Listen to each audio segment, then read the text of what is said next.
in the right way. There we I go. start the recording. All right. So this is the February 12th meeting of the Community Safety and Social Justice Committee. It is 6:31 and I am calling this meeting to order pursuant to Chapter 20 of the Acts of 2021. This meeting will be conducted via remote means. Members of the public who wish to access the meeting may do so via Zoom or by telephone.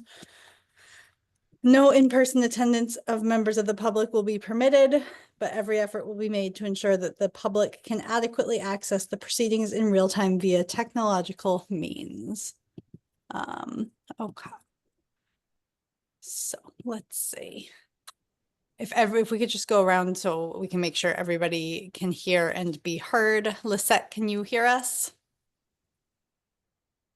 Yes, can you hear me? Yes, perfect. Erica? Yes. Perfect. And Pat? Yes. Great, thank you. And Philip and Camille already have made their lovely voices known. Yes, thank you. All right, I don't see Everald or Deborah in the audience as of right now, so I will just walk through the agenda. We will have announcements.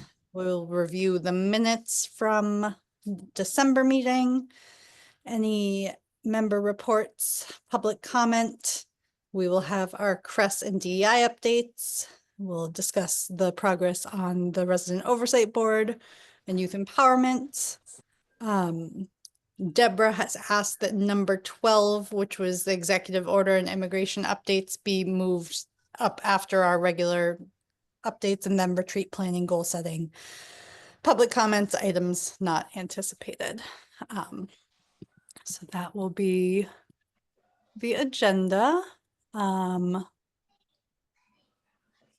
Does anybody have any announcements?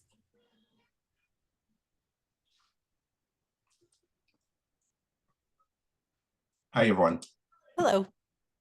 I don't know if this how this impacts our community, but I learned that 80 Acres has closed all their locations.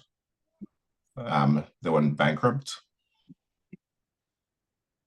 So I don't know how that impacts our community. I know that I was looking at an office space today, and it was one of the office spaces that they were leasing, and they left all their stuff in there.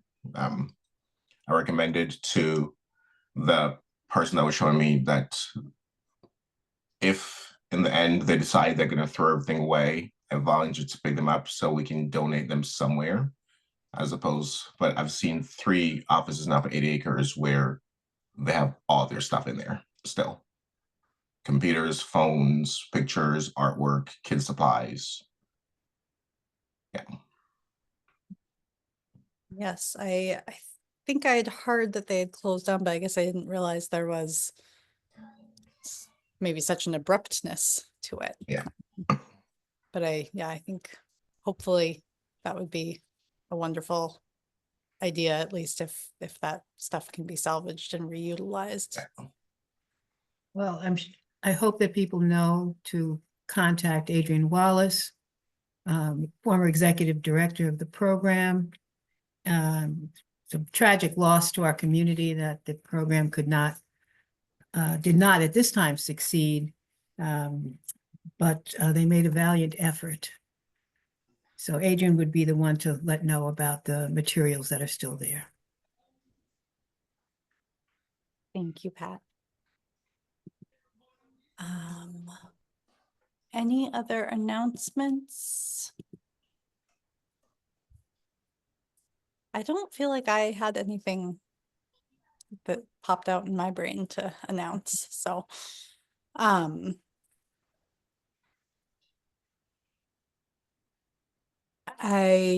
know Deborah will be here in a few, so why don't we put, did people have a chance to look at the minutes?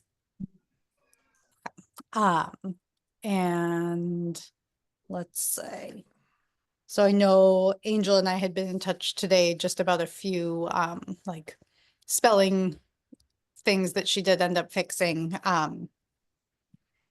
So I guess we can vote to approve the minutes for Erica. Do I make comments after we vote or?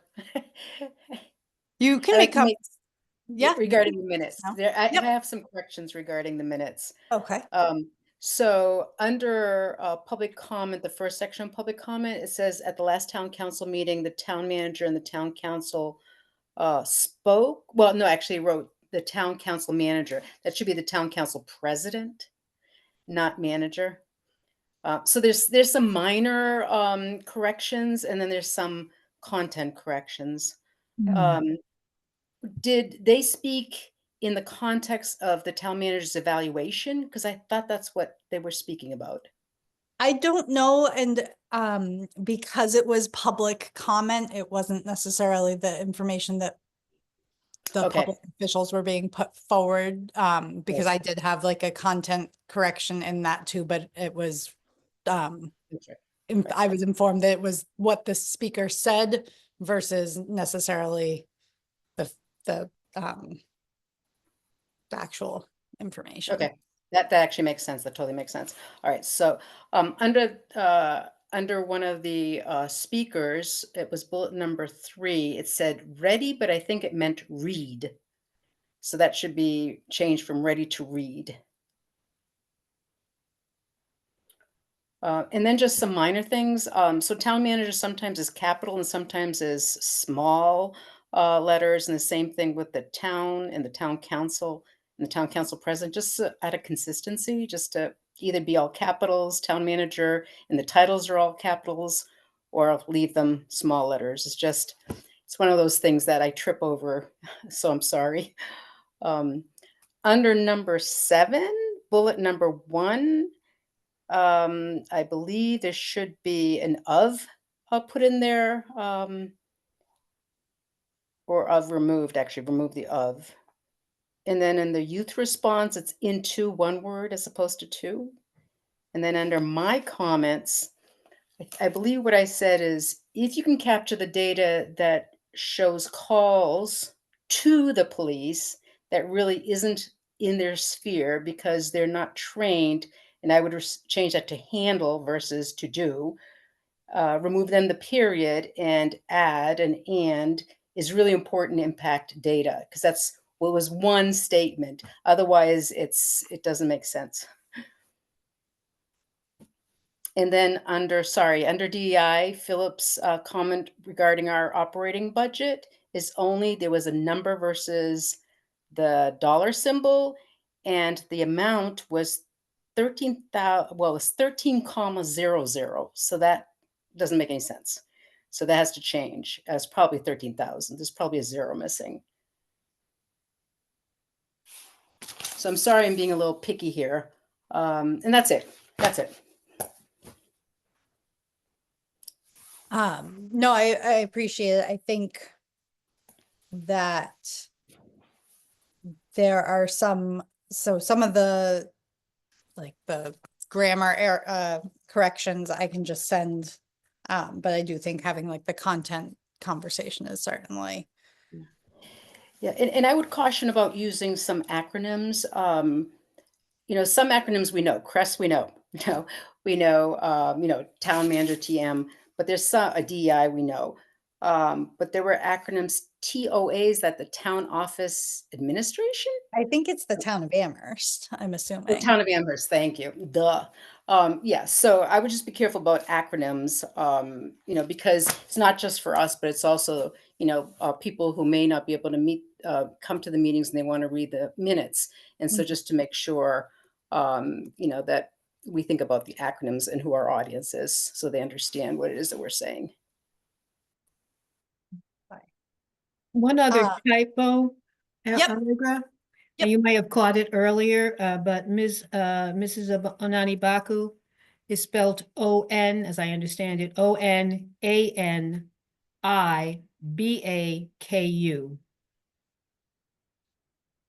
It's under public comment.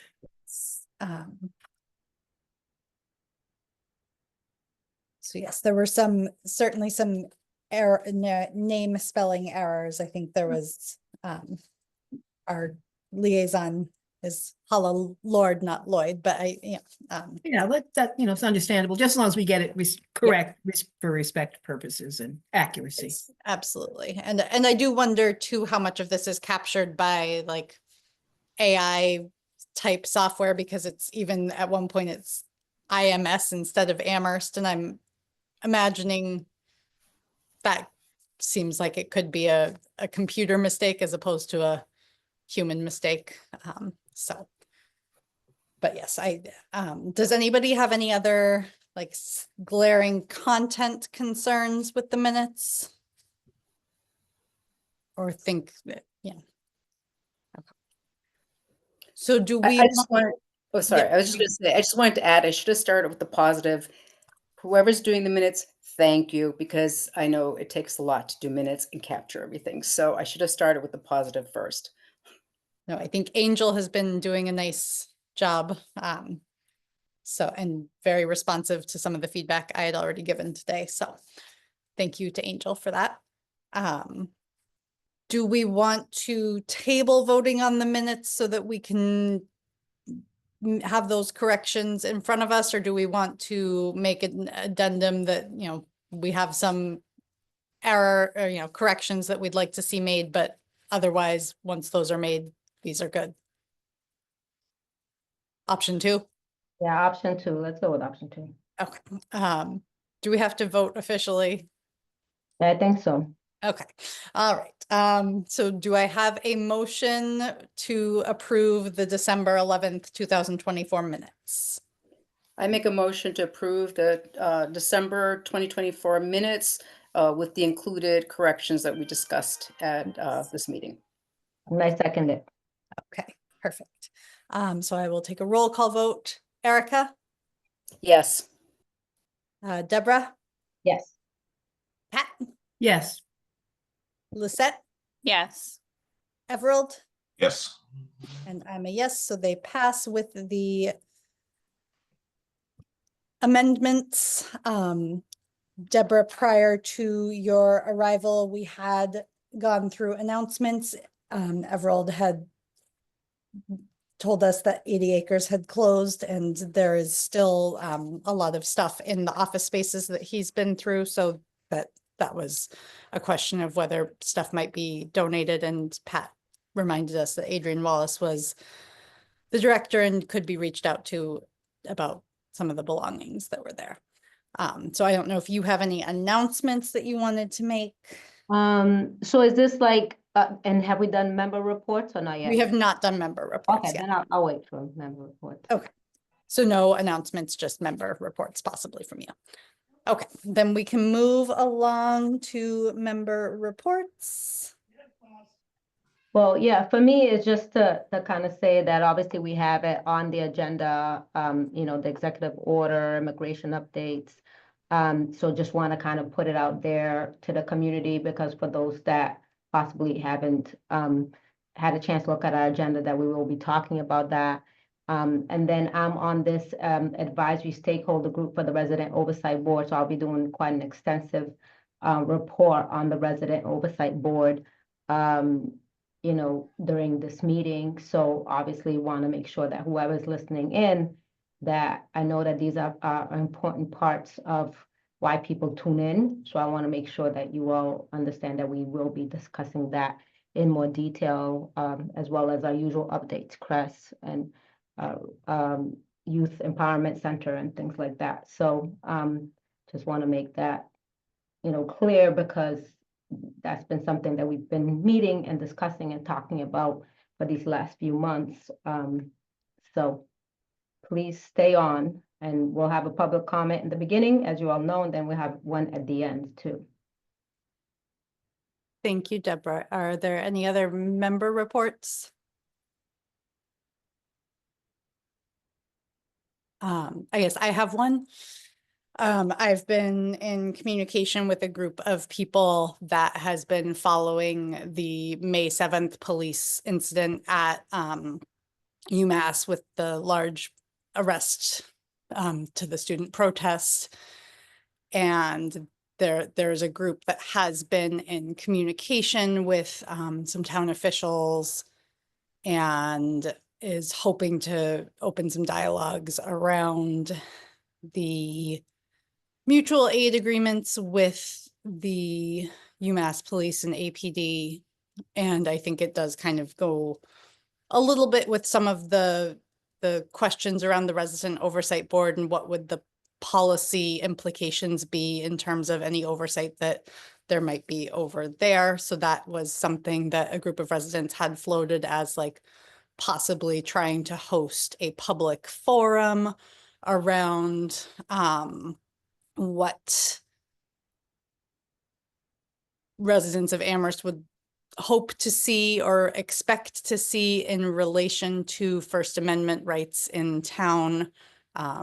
With this group, I think, coming out and saying, you know, we would not want a heavy police response at a peaceful demonstration. So that is happening.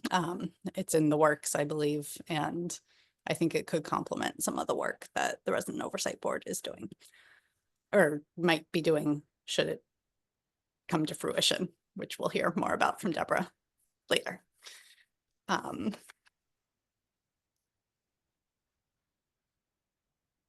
All right, so we can move on to our first public comment period.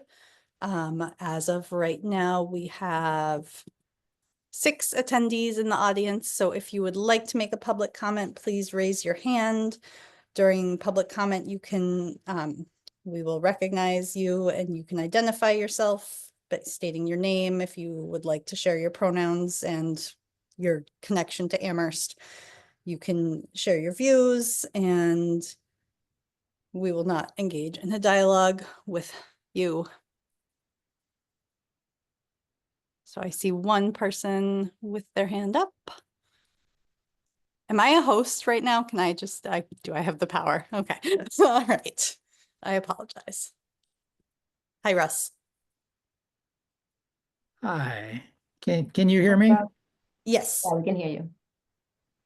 Okay, well, as many of you are aware, well, let's see, Russ Vernon Jones is my name. I live at 17 Gaylord Street in Amherst.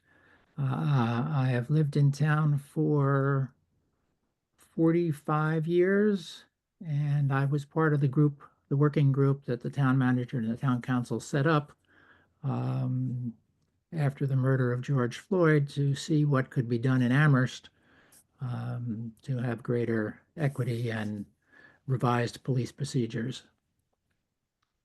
And I just want to note that, you know, nationally, we're in a horrible time right now, and racism is being used to undermine democracy and to advance authoritarianism. And I think now more than ever, it's important that a town like Amherst redouble our efforts for true diversity, equity, and inclusion, and keep faith with the conversation we've had with the BIPOC community in town and the things that have been recommended. I think it's particularly true in 3 areas: the youth empowerment and cultural centers, CRES, and the Resident Oversight Board. I think all 3 of these are really important. I'll leave it, there are others who are more qualified to make comments about the youth empowerment and cultural centers, but I have some comments about both CRES and the Resident Oversight Board. You know, CRES, we began with looking across the country at programs as well as looking deeply in our own community. And there were 2 sort of key findings. One is that a uniformed officer with a gun is not the most appropriate responder for quite a number of situations. And the other is that there's a very troubling lack of trust among many BIPOC people in Amherst and the police department. And we designed a CRES, and, you know, town council, you know, got behind it, and I think it was a very important thing to create.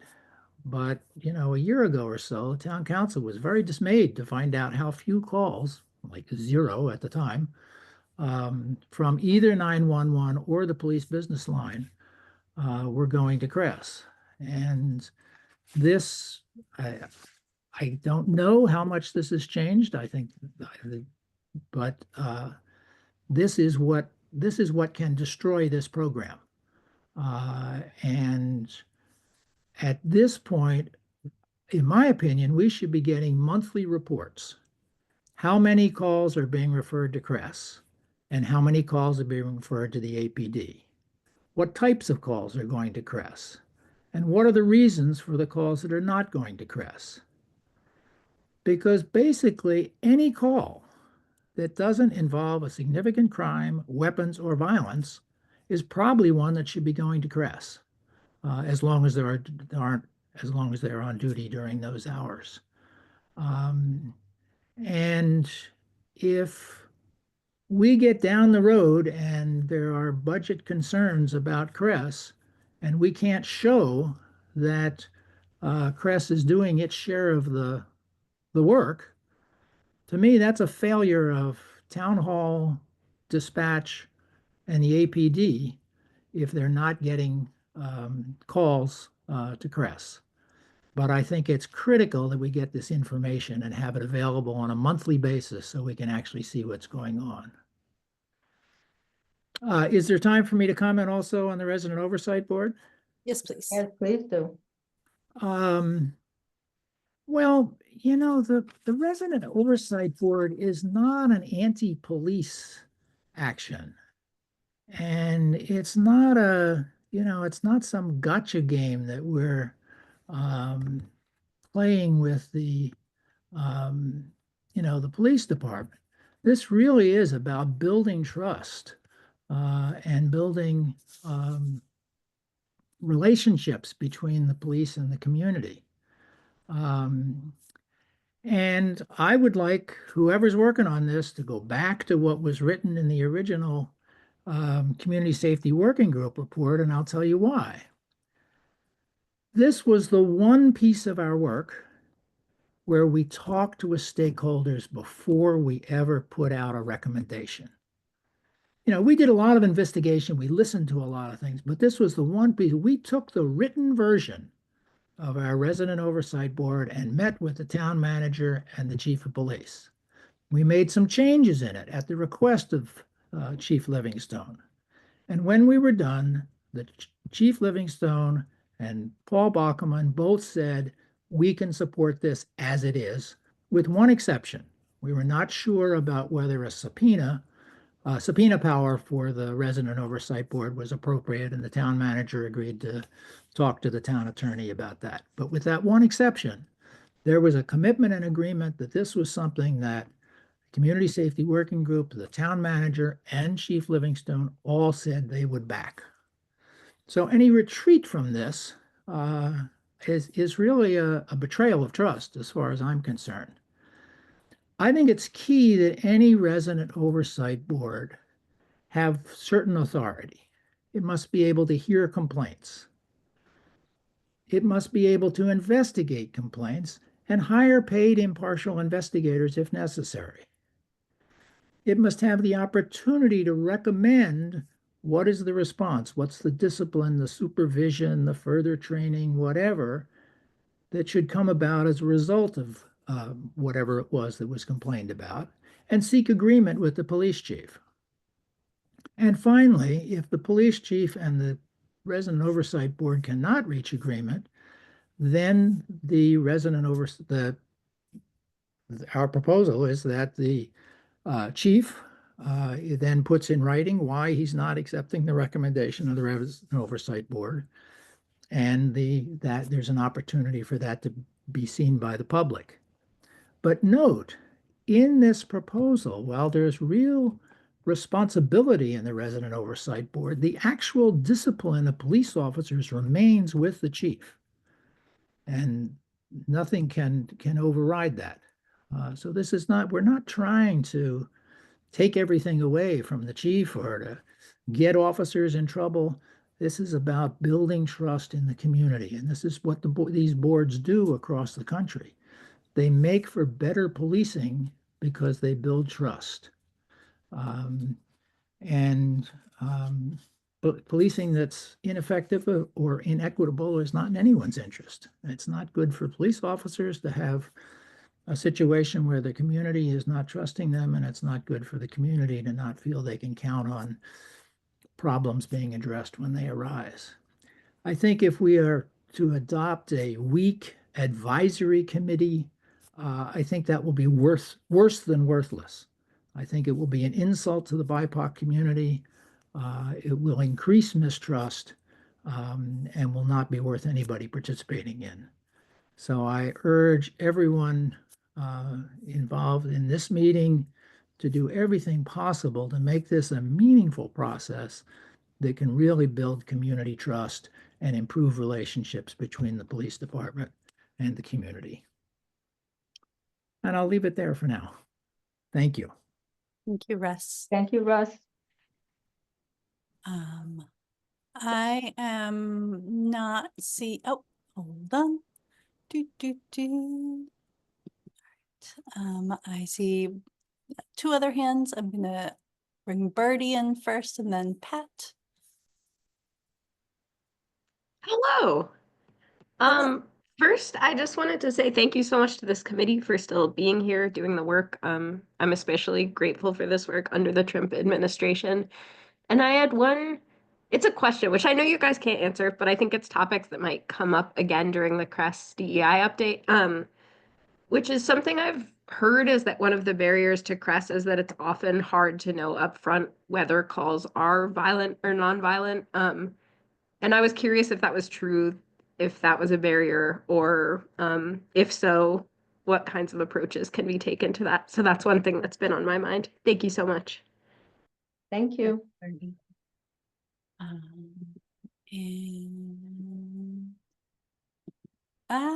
oops, I don't know what I've done. What have I done?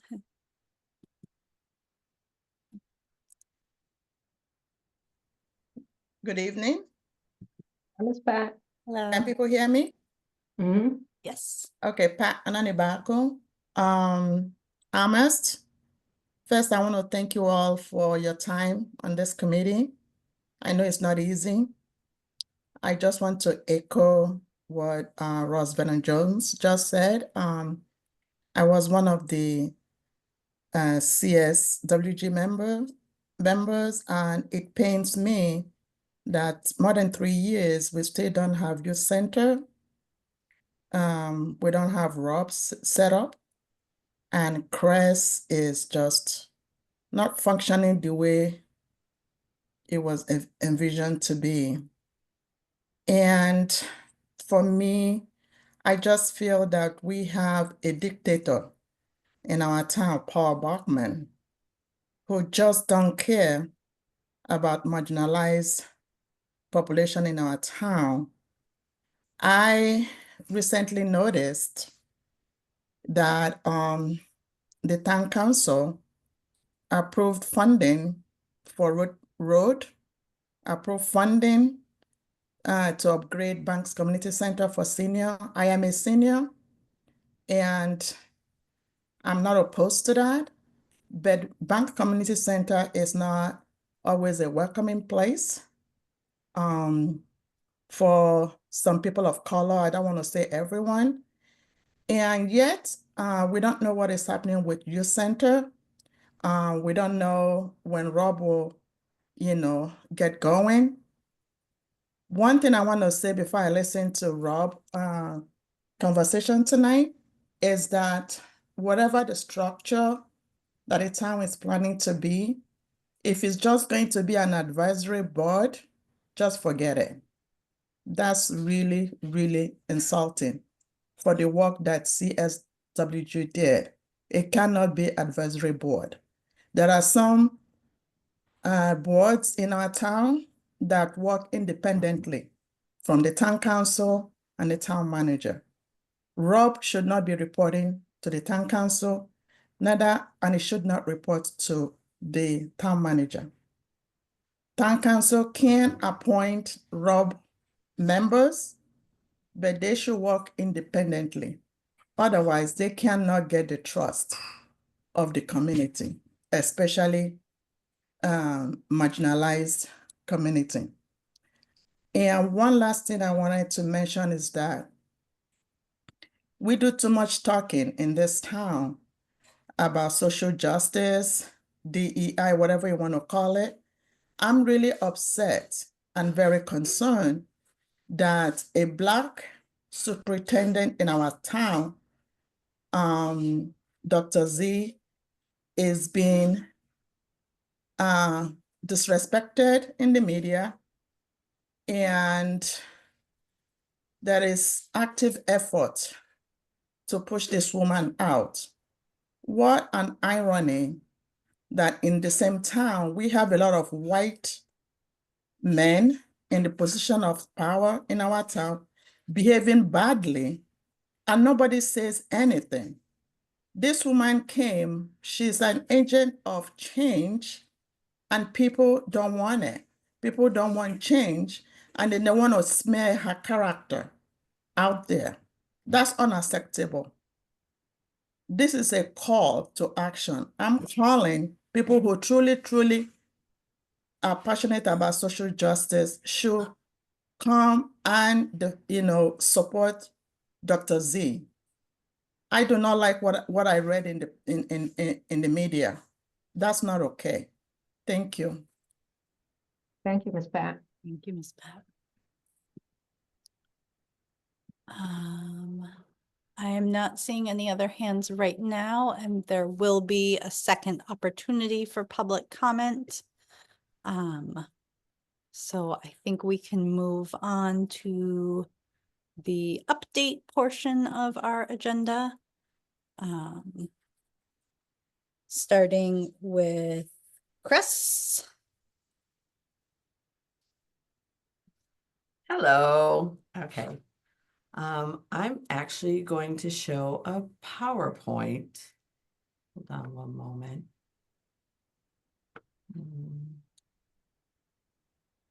See if I get this right.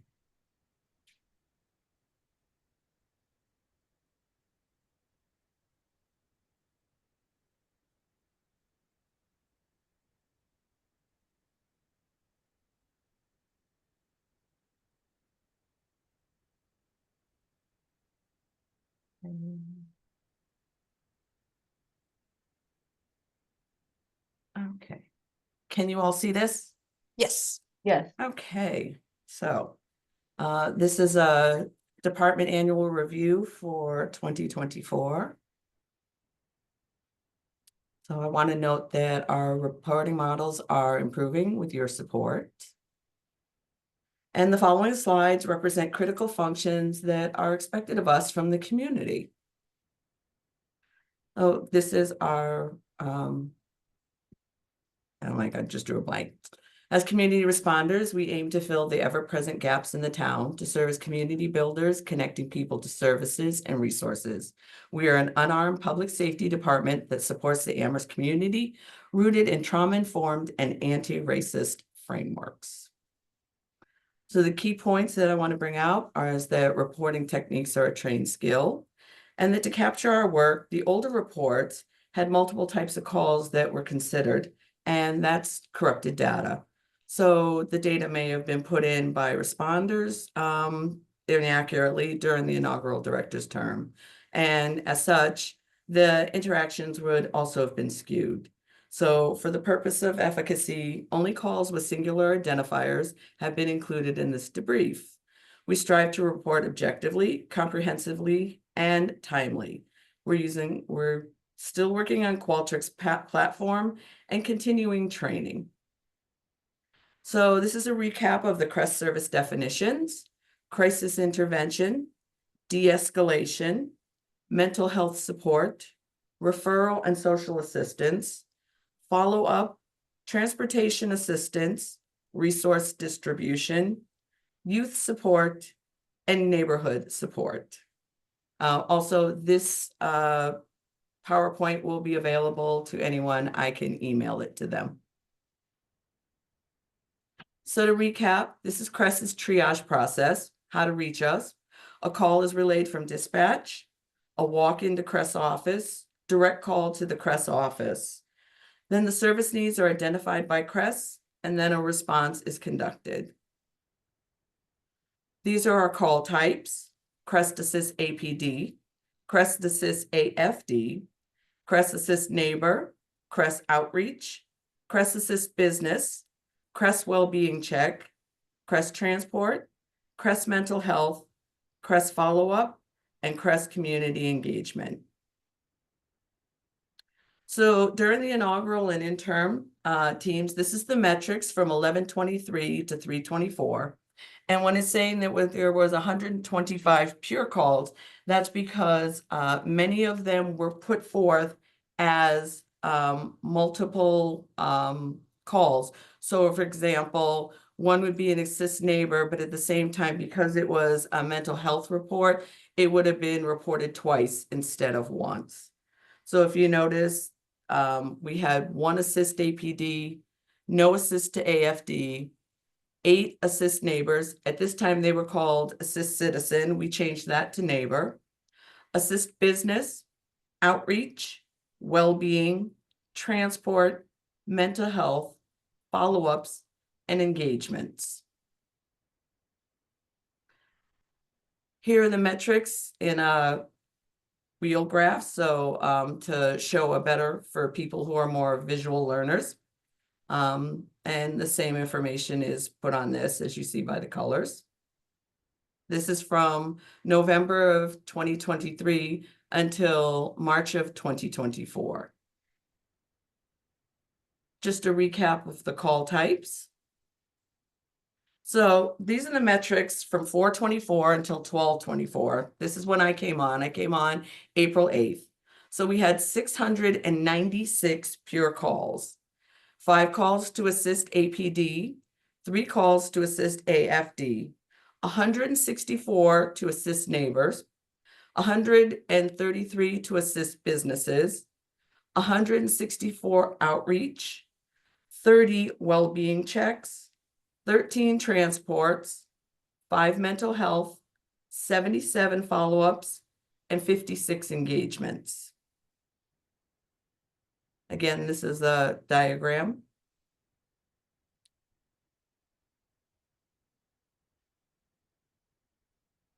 So CREST has been increased its activity significantly, particularly on a case-by-case basis. And this is because that I feel that in order for the Amherst community to know who we are, we need to be out in the community doing the work. So the question, what is it that CREST does? We get this all the time. So let's explore our largest metrics. It's a lot of information on this. So for example, Assist Citizen. So this is a call that came through in November 2024, where responders received a call from a gentleman about his mother-in-law. Responders went to the call and also notified the CSO clinician who co-responded with the CREST unit. When they got there, the mother-in-law was not answering the door, and we waited for the son to come and unlock the apartment. The mother-in-law was not in the apartment, and the CSO clinician and son discussed the situation as the responders searched the building for the mother-in-law's whereabouts. And this emphasized the amount of time that we're able to take to do the work. So when we found the mother-in-law, Sally Shue, she was in a corner by the emergency exit, appearing withdrawn and afraid. Responders then notified LH as they de-escalated the situation. They spoke with her and returned her to her unit, and she said she was feeling harassed by a neighbor. They accompanied her as an escort, reassuring her safety, and they spoke to the son-in-law and her, emphasizing her safety. So the mission-related intention here was we provided emotional support, third-party confidence, and equitable service. We also connected her to resources while promoting paths to self-reliance. This was also establishing resolutions to the immediate needs as they relate to emergency materials, care, or assistance. And we acknowledge racial, gender, psychological, or other identifiers to provide the best support for neighbors as permitted within the CREST scope. Also, reduce the necessity absentee for hospitalizations or unnecessary police allocation. The outcome of the response substantiates the capacity of the civilian unit to provide emotional support to the son-in-law while establishing a bridge to a clinician without pressurization to hospitalize. This neighbor was de-escalated to the point of receiving care due to the team's awareness of cognitive and mental health complications in crisis. Another thing that will be noted about this is that while we had 164 calls that were considered citizen, this would also be considered a mental health call. But because it is categorized by what we went there for, which was to assist citizen. Another call we have, this is an example, is assist business. In this case, the senior center called CRESS. There was an altercation happening during the Grocery Wednesday distribution, and they explained that it was likely racially related, and people were feeling uncomfortable. So what happened was, in the line, there was a gentleman there who was making racist statements, and that his friend was explaining that he did not understand social cues well. So that she believed that he was conversing with others and, did not want to participate. So then we were asked to have a conversation with him in the presence of Officer Farber. So one of the things I want to note about this is that while police were there, the officer did not need to engage and did not speak to the gentleman, W, and that CRESS was able to intervene, and there was no need to have this individual trespassed, and that with CRESS, we walk a fine line with assisting people on how they are to be appropriate in public spaces. So again, there was no need to have this gentleman trespass.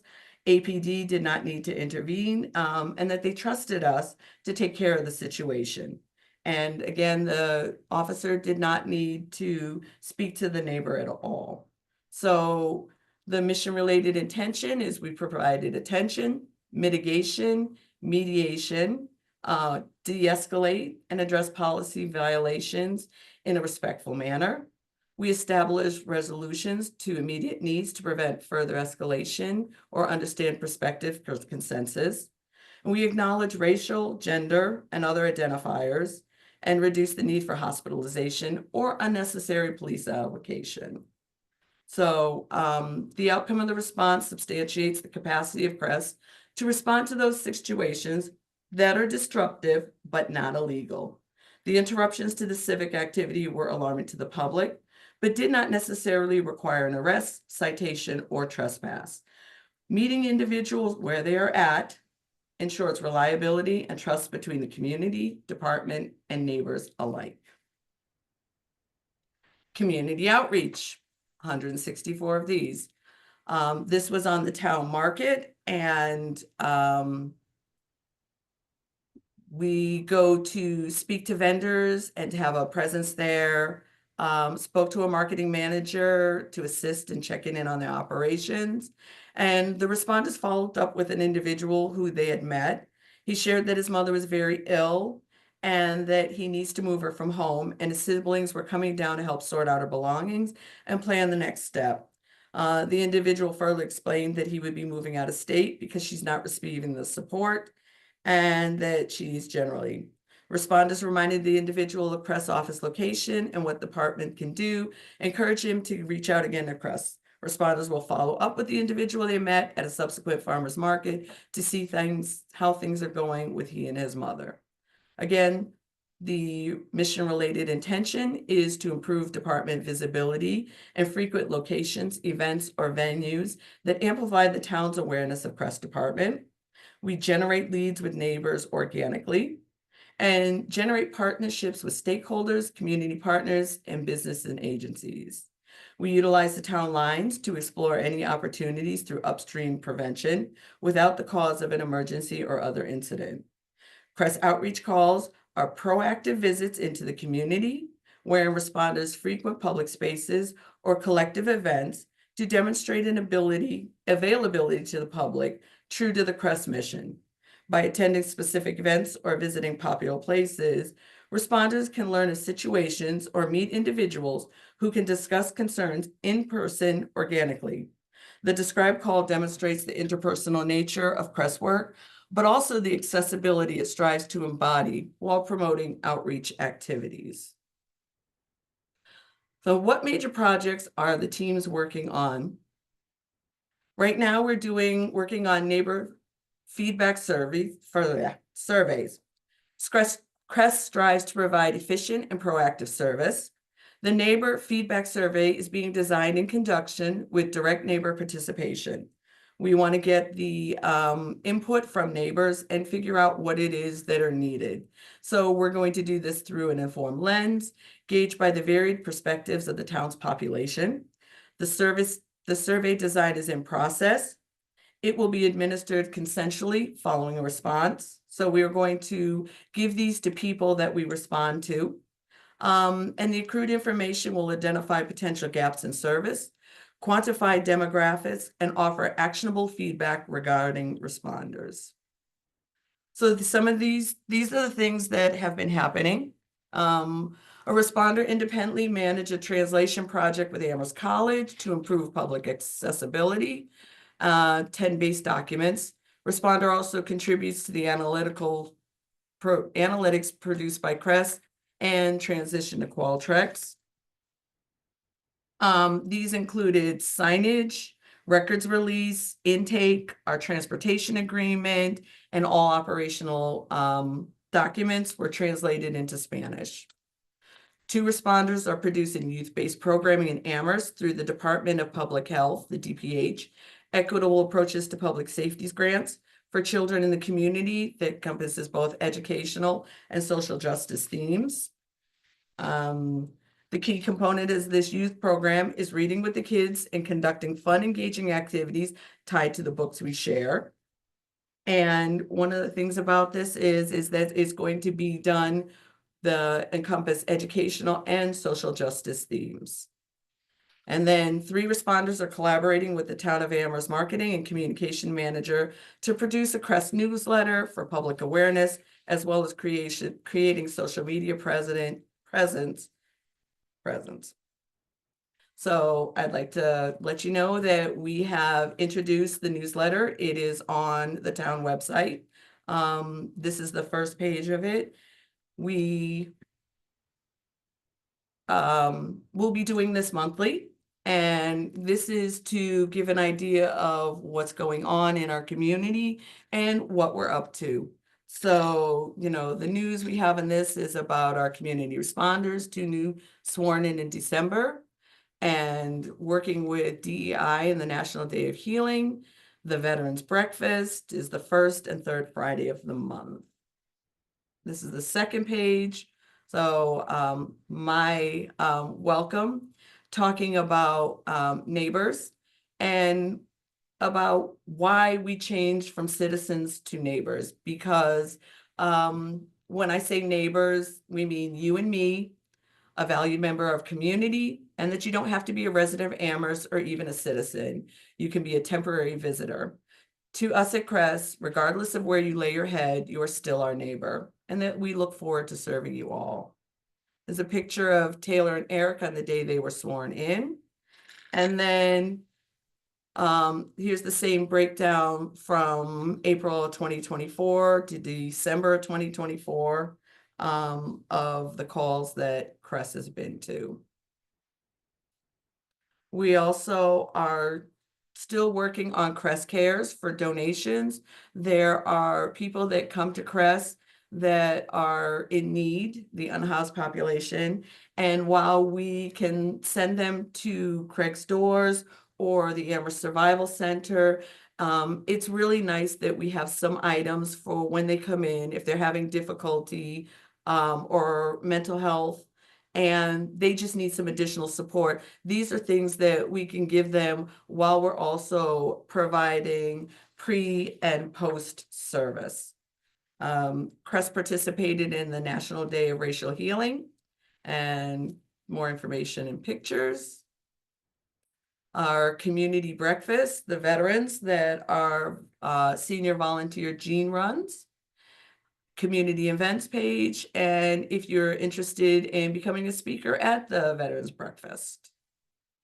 So I want to thank you. Here's my information, and that's it.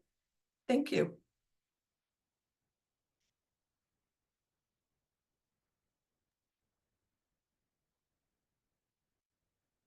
Thanks, Camille, for the presentation. Definitely appreciative that you were able to, gather that information all in one place.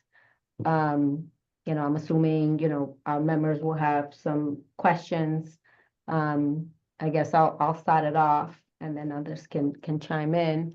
So for me, I guess the first thing that I would say, would be if, would have been a lot more helpful if you had kind of sent that to us previously so that we had time to kind of like, digest it, read through, things like that. And then we'd be better able to kind of formulate some questions and things, for today. At least, for me, it would have been much more helpful.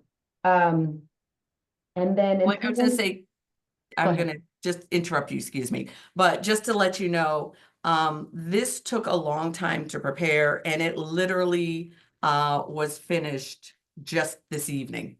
So getting all the information, yes. Oh, okay, I So- didn't know that. Okay, I Right. thought it was something that you had already been presenting and stuff. No, this was actually finished today, and the newsletter was completed yesterday. This is something that has been an ongoing process. Oh, okay. And that this will,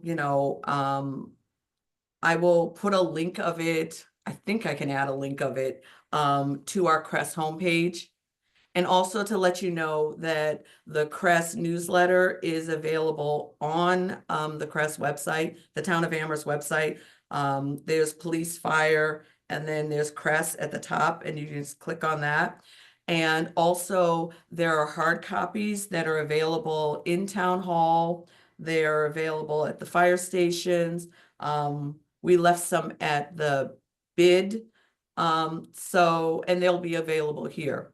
So, and this way that people who want to read it online can do so, whereas myself, I'm much more of a tactile person and like it on paper. Okay, well, thanks for the clarification that, the PowerPoint was just kind of completed and all of that. Yeah, if there would be any way to even like, send us a copy of the newsletter, because I know that sometimes, not everyone has, the forethought to kind of go on the website. But obviously it's good that we know that it's there at the Crest website for us to get.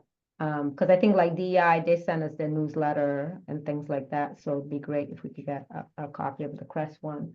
For Sure, me, I and guess, I was gonna say that would be great, and anybody that we haven't set it up yet, but to also get, if folks wanted to go on email list, and that we could email it to them when it becomes available. okay. And then I'll end with this question so that I can give other people opportunity to ask questions.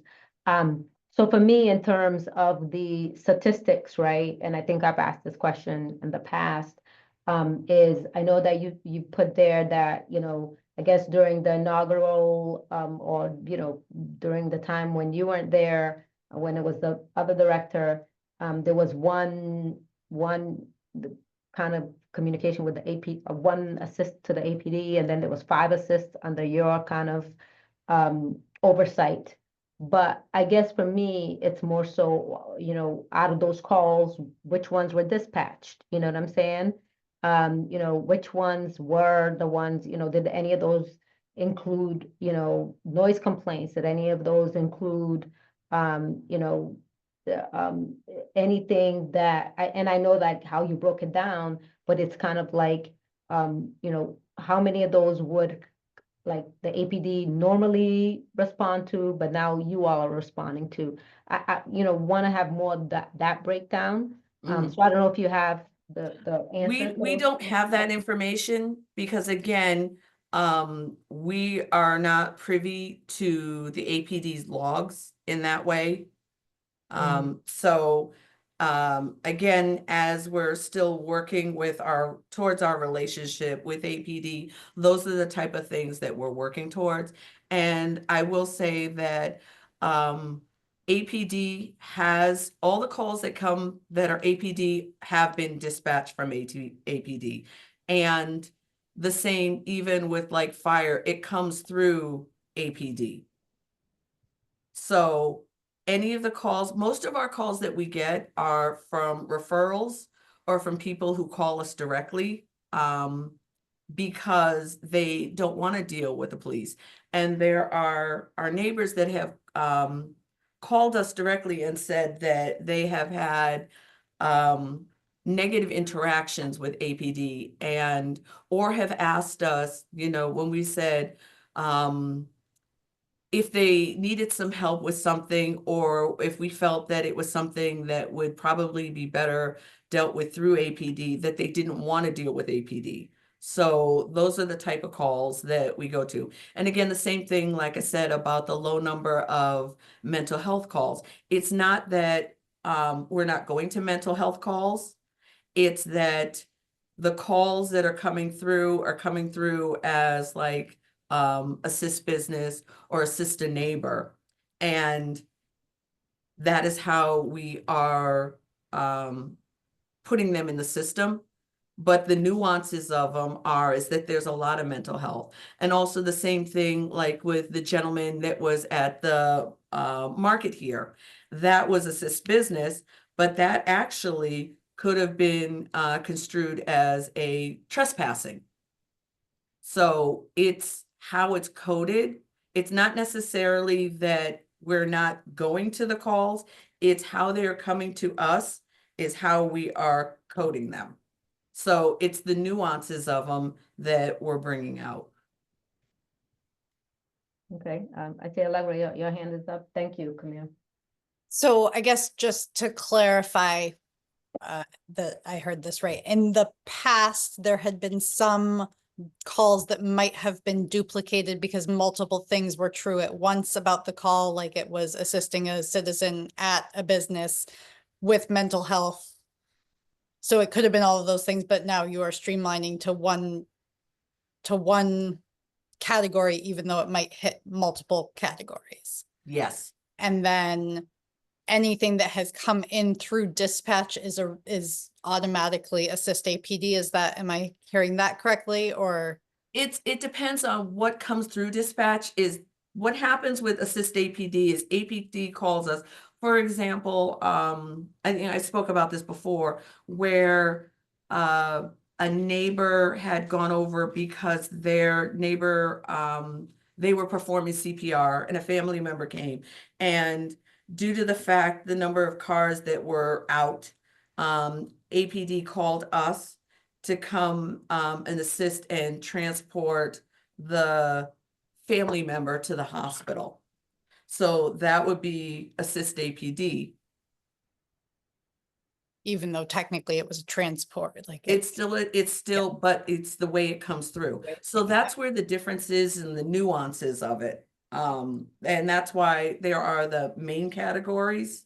But as we're going in them, that's the thing to distinguish what it is.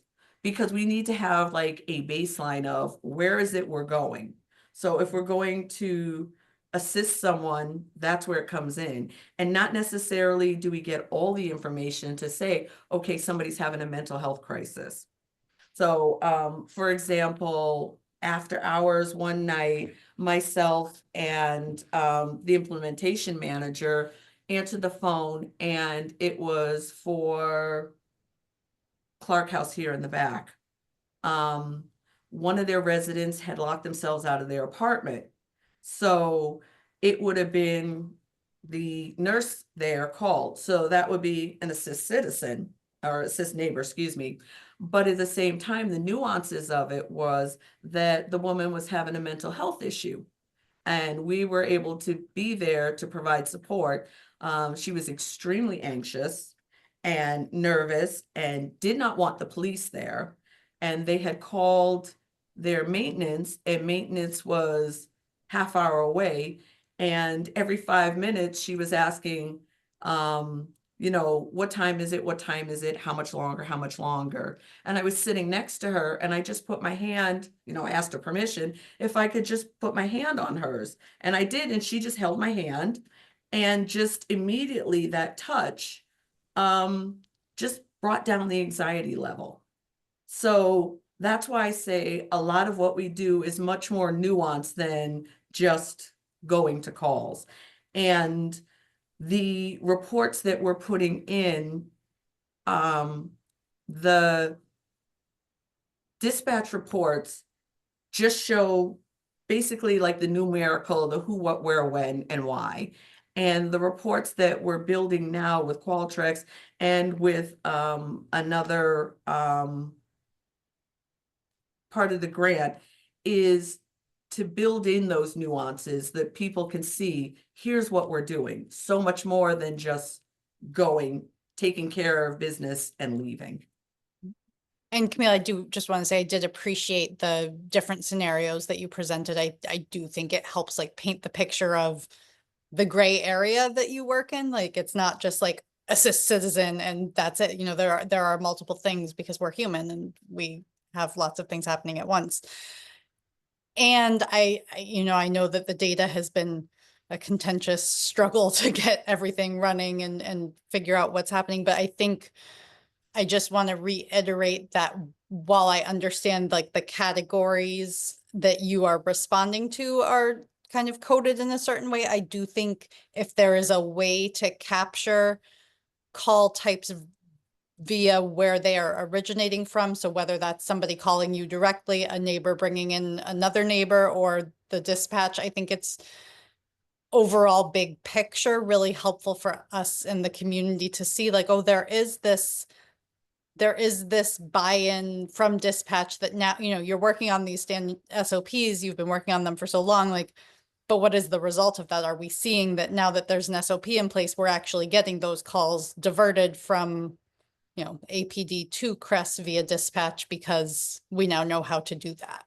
So hopefully in the future there can be, that sort of data breakdown, although again, it's black and white, I think it's a helpful numeric for us to have and to say, look, this is effective in the sense that we're stepping into the role that a lot of community members even are calling and saying, we don't want the police here, we want to work with you. Mhm.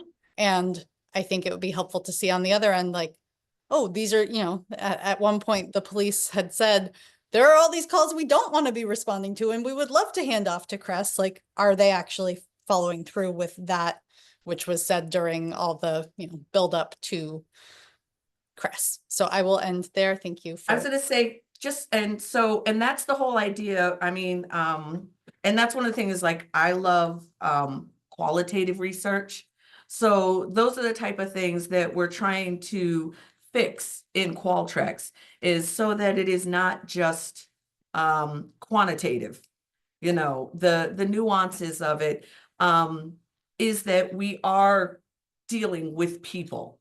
So there are so many complexities and so many nuances that are going on that it really is difficult to capture what it is we are all doing. And I think that's the reason why, I wanted to make sure to do a year-end report, is so that people could see these are the things that we're doing and not just by the numbers, because it's not, the numbers only show one portion of it.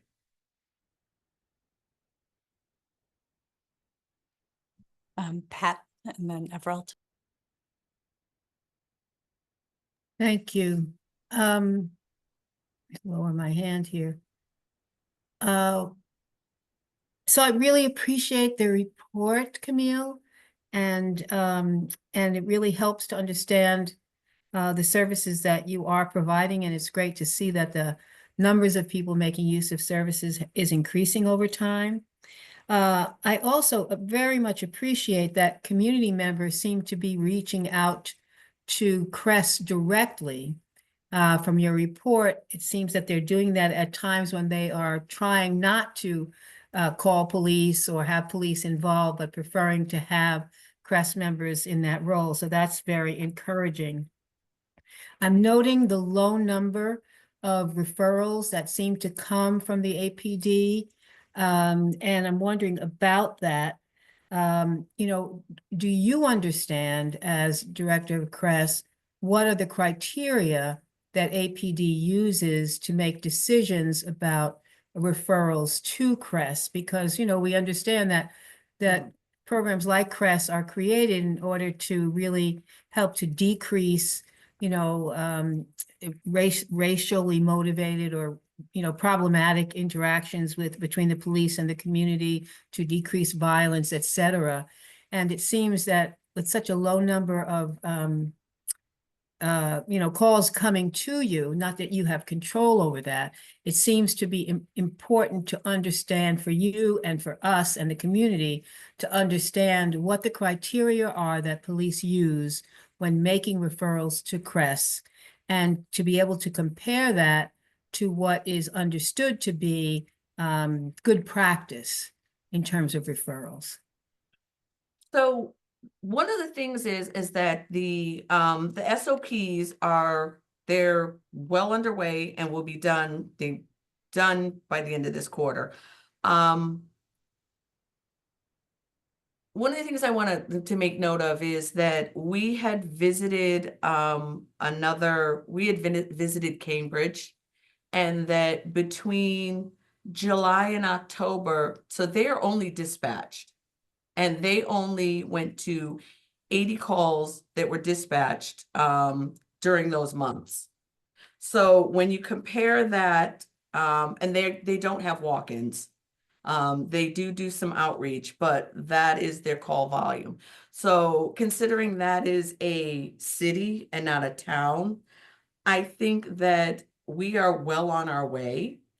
And when you speak about what is the criteria for the calls, those are the things that are still being worked out because of the dispatchers. So one of the things that is happening now is that the responders, our 2 new responders recently just did shadow shifts in dispatch, so that we are better able to understand what are the calls that are coming through. And a lot of the calls now, I don't think it's that the calls are not being diverted to us. I think it is because we did not start on dispatch, and that we have very much gone out in the community and put our number out there, that people are calling us directly. So, and that this is what we're hearing from the people that we're servicing. Now, how much of that will change with dispatch, I'm not sure. But again, until we can get access, which is a process, it's a CORI certification, a higher level, and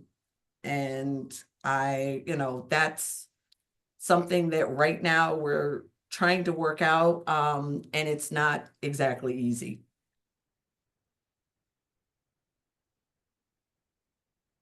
Thank you.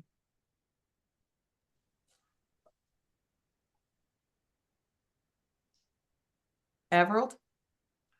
Hi. So, hi, Camille, how are you? I'm good, thank you. So, thank you for the presentation, putting that together. I know it took a lot of work, and while I am a fan of yours and of numbers, I'm not 100% sure that it gave us any new information.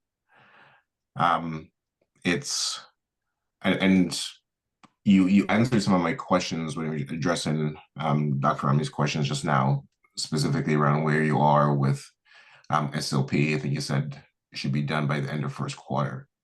But one of the questions that I think a lot of people have asked is about, dispatch calls from Amherst PD. And I appreciate that you, prior leadership, interim leadership, the pace, the position has always been that, there's all these things that have to go in place. But I think it needs to be said out loud that while your CRESS is doing all these wonderful things, it amounts to social services. And from the data that you just showed us, it is a lot of social service calls.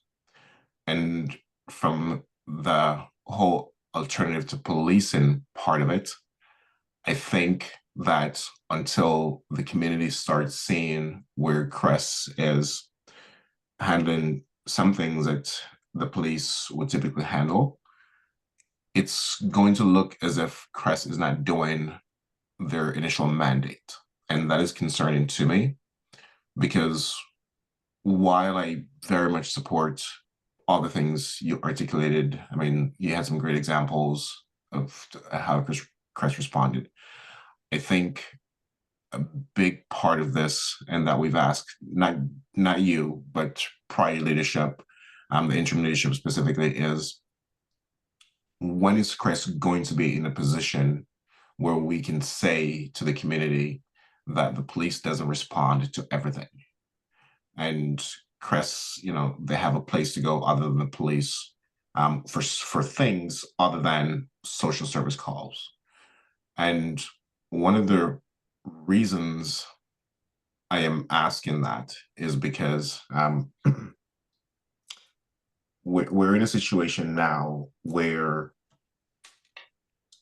there's a lot of anxiety with our immigrant community about, hey, if I have a problem and if I call the police, I'm going to end up in a system where my name is on something, or how do I know that there is no communication / relationship with immigration custom enforcement with the police, and where do I go? And so I think that there's a bit more urgency than there was always urgency, but I think there's a bit more urgency than there was before. And I know there isn't a question in here yet. Yeah, and I apologize. But I ran into Paul a few weeks ago. There was I think there were rumors going around that ICE had raided Amherst, and there were some restaurants that were closed. And I ran into Paul, and it wasn't a formal meeting or anything. We just happened to be in the same place at the same time. And so we had a quick conversation. And one of the things that he said that was very good was that, CRESS went to these businesses. And I thought that was amazing that CRESS did that. Because again, in an environment where there's a lot of anxiety and, quite frankly, a heightened mistrust of the police, I'm glad that you guys were there. But I want to add, but now here's the question is, what is the progress with the police? And I know you mentioned just now that, heightened security clearance, Corey, what is the progress? We've been talking about this for quite some time now, where CRESS is in a position to take calls from the police that does not revolve around social services. I had in the last few months, I have seen I've been in court, and I've seen where there were undocumented people that were arrested, and for certain things. And I imagine, I hear the spouse and the partner saying, hey, this is not what really happened. But when the police get there, they try to assess and evaluate, and 90% of the time, somebody's going to jail. And I think this is what happened here. And whether or not they were wrong, they're going to go there, they're going to do their jobs. And that is their job. They're going to go there, they're going to make an assessment, and they're not going to ignore what they said. But if there was an alternative, I imagine this person now wouldn't be, for lack of a better term, freaking out about, are they going to be deported? So again, where are we with Cress taking some calls from Amherst PD? So here's the difficulty that you were talking about. So one of the things is that I cannot dictate to another department what calls come to us. Okay. The only thing that can be worked out is working out what types of calls we can take. Now, the other portion, what you were saying about was if there's any sort of a hint of violence or anything else, that is not a Cress call. So if it is like a neighbor dispute, or that is just neighbor doesn't like another neighbor. We have gone to one where a neighbor was worried because the neighbor's kids were on a ramp, disabled ramp. That kind of call is a Cress call. Now, if neighbors are, if it's going to be violent, those are the type of things that it's right off the bat. Those automatically, when those calls come in, they have a call tree that goes down. Is there the propensity for violence? If this is a domestic violence, situation, it's automatically that there could be a propensity for violence. That is not a Cress call. The other thing is that when there is a domestic like that, they automatically send 2 officers. After the call, that would be where Cress could come in and help the parties. We would be more of a pre and a post, and not during an incident like that. So one of the reasons I remembered this is because I thought this would be a good example to bring up in our meeting. And so I remember the facts very carefully because I read the police report. No one in the house called the police. There was an argument. It was loud, and one person was on the phone with another person. And yes, there was yelling and screaming. I give them that. And the person on the phone called the police. And so, this is, they ended up, they were there, and and they asked questions and they assessed. And quite frankly, too, part of the issue was as well is that, and I'm not saying that Amherst PD did anything improper, but English was not their first language, as well. And so, and I'm not saying that they didn't show up there with somebody that speaks English, but I don't imagine they knew that before they responded or went there, because, it doesn't really mention that level of detail in the report. But, and I hear you about domestic violence situations. And yes, your safety, the safety of your team, that's paramount. And you don't know what's going to happen in a situation.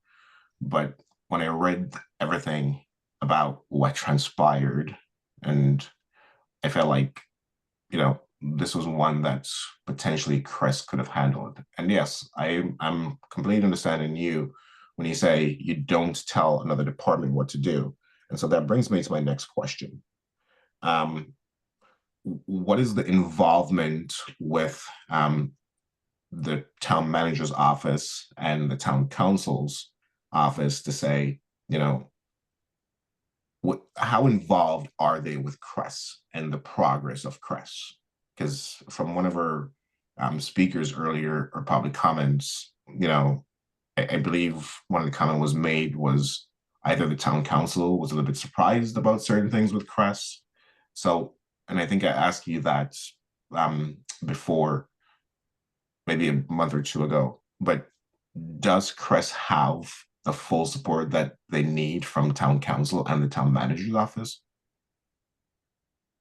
Well, I believe that we can always get more support. I think there are folks on the town council that are questioning how things are going.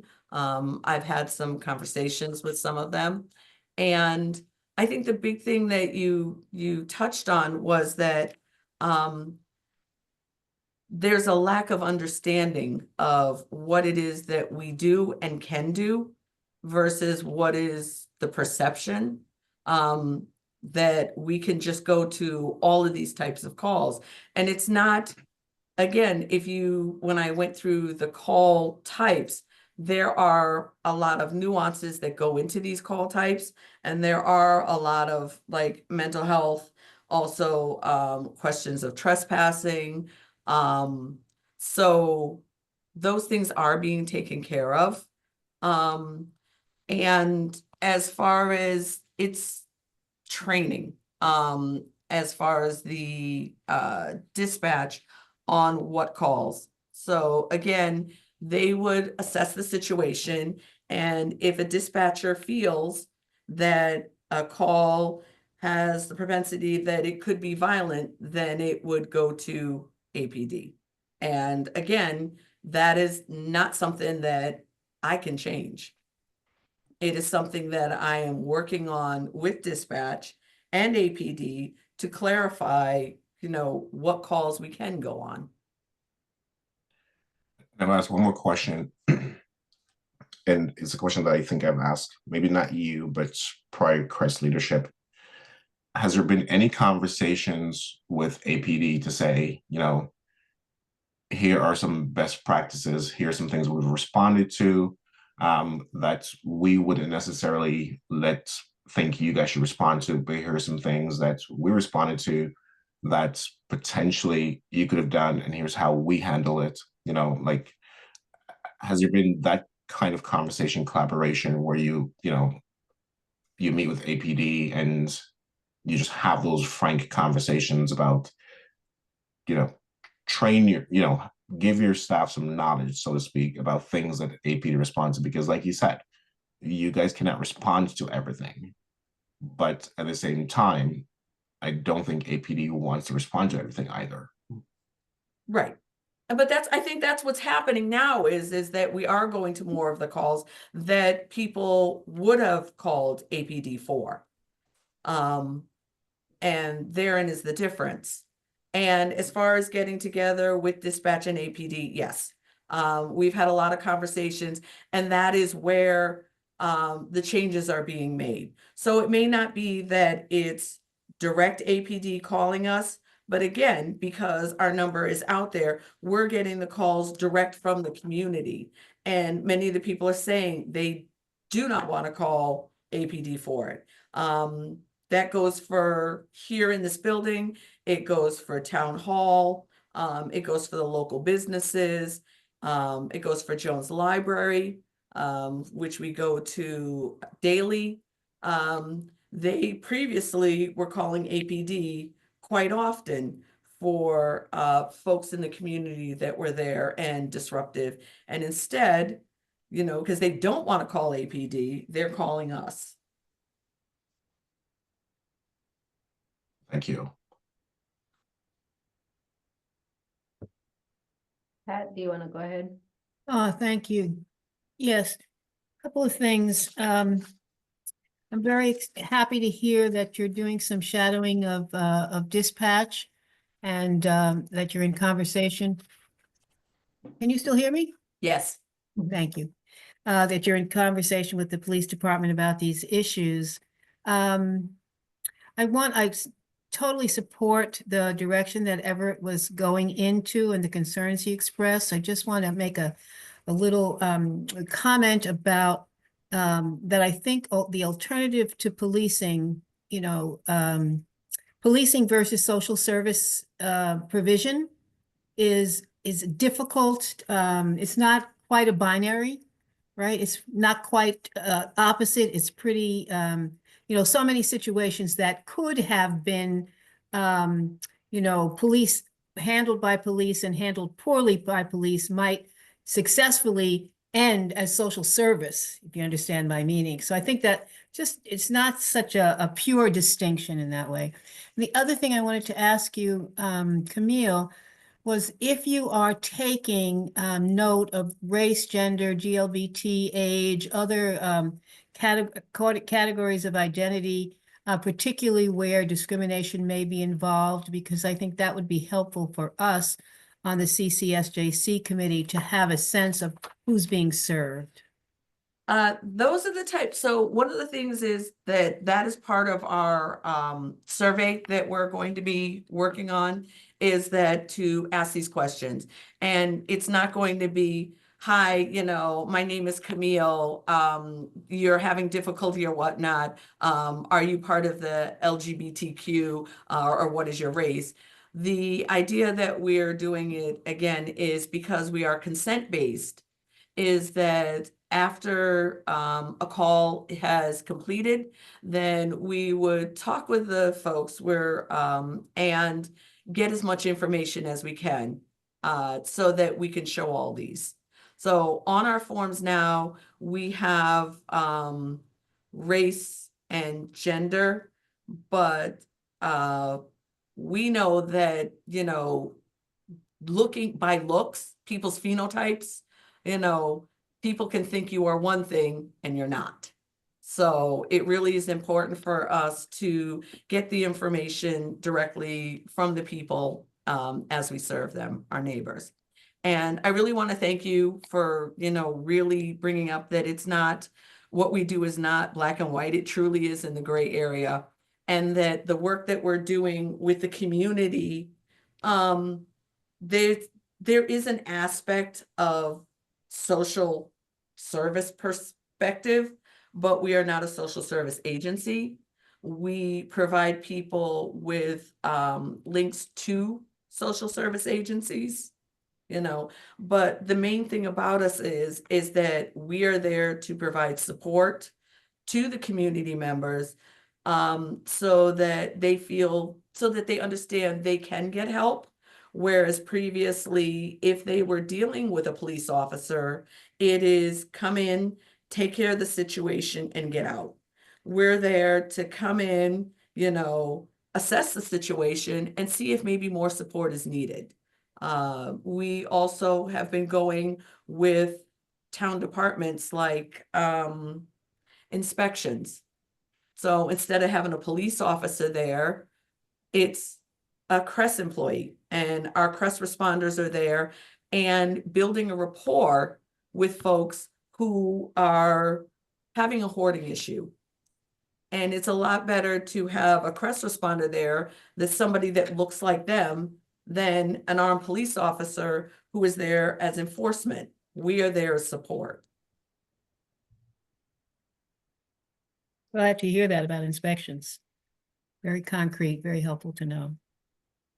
So I'm going to jump in, and then Erica, you'll go, and then I think we should wrap this portion up so that we can get to DEI and Resident Oversight Board and give Camila a break too. I guess for me, just some quick comments to just say that, to refer back, Camille, to the report that we had sent to back in September, right? September of 24, which a lot of these questions and a lot of these things that we brought up in terms of gender, race, like the different, parameters that we want the data, we had included in that, right? So if you go back to that. And again, I think why we're being so kind of asking you these questions, it's not again to be adversarial, not again, it's because we really want CRESS to be as successful as possible. As we've stated, this is critical times, as we've been seeing, right? With this new administration in place nationwide, people are anxious, people are scared, there's a lot happening. CRESS is going to be pivotal. All of these recommendations that CSWG made is going to be pivotal. And we want it to be as strong as possible. We want you to be as successful as possible, right? And so we want that, like how we had envisioned CRESS to truly work, because as you've stated, and I've heard it too, right? There are rumors of the town council members and things like that really gunning for CRESS. Let's be real, let's be honest, right? Gunning for CRESS. So we cannot afford for CRESS to be gone. I'm just putting it out there. We cannot afford for CRESS to be gone. CRESS needs to be there. It needs to be successful, because it is offering a service, right? And right now, obviously, I know that there's this gray area, but it's like it does provide a social service, but we want it to be this alternative to policing, and we need to showcase that, right? But it does. It's a place where people can go when and people are feeling, and I'm glad to hear they're feeling more comfortable and they're contacting Crest, because that was what we envisioned too, right? Contact Crest directly or dispatch from the police.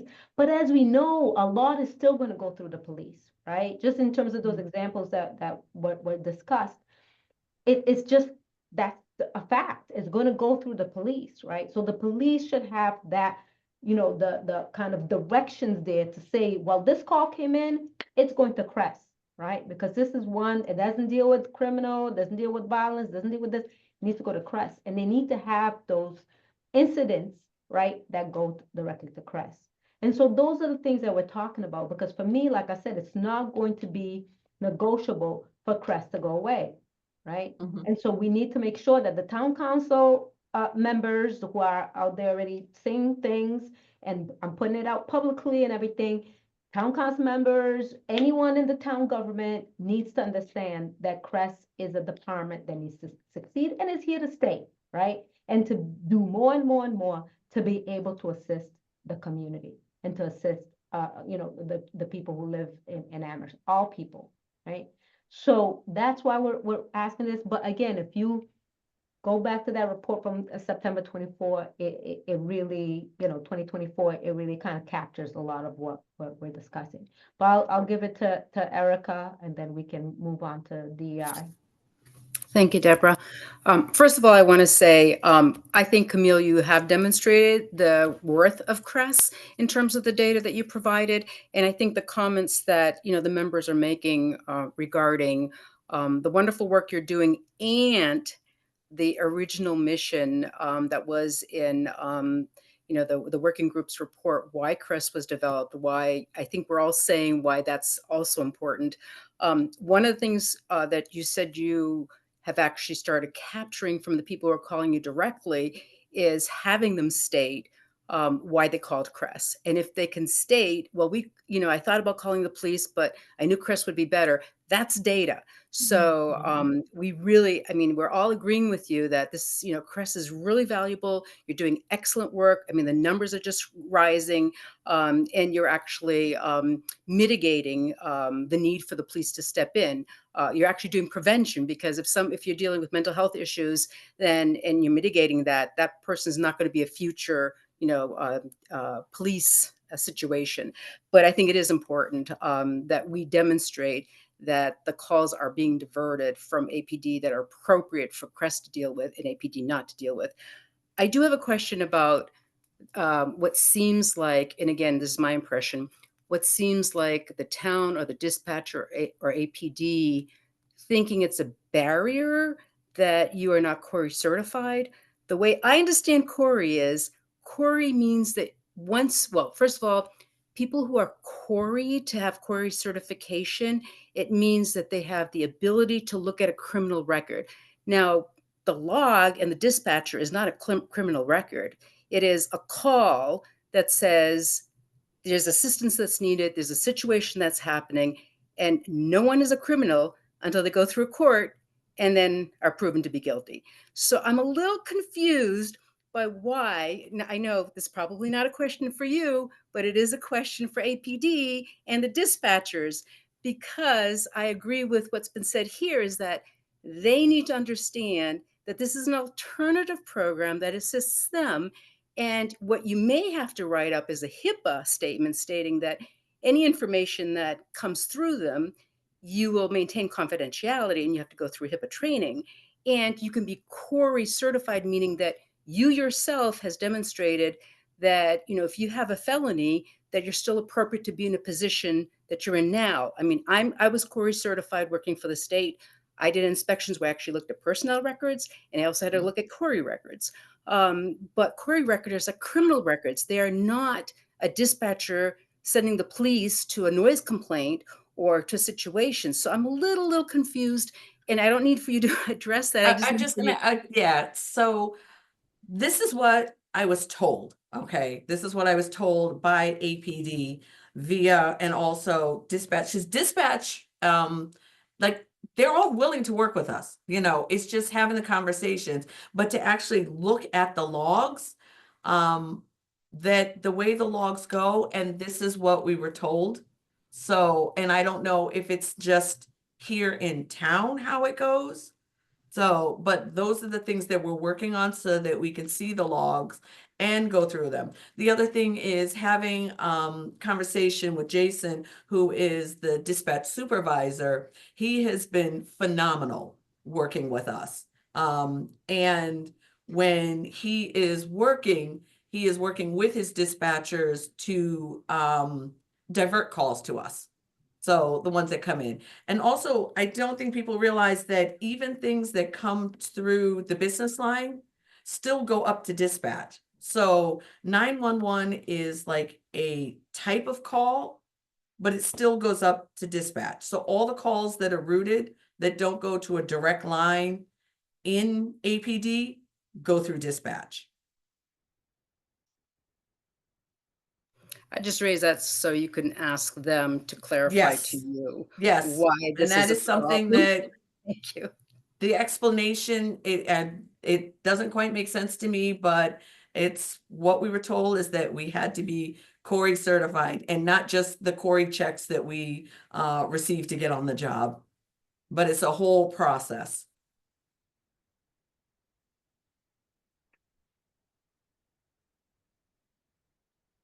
Okay. Well, thank you very much, Thank you, Camille. Thank you, Camille. Appreciate it. and we'll see you next month. All right, Okay. so on to Philip. Right, thank you, and I'll try and be quick so I don't take up too much of your all's meeting time and you can get to other items.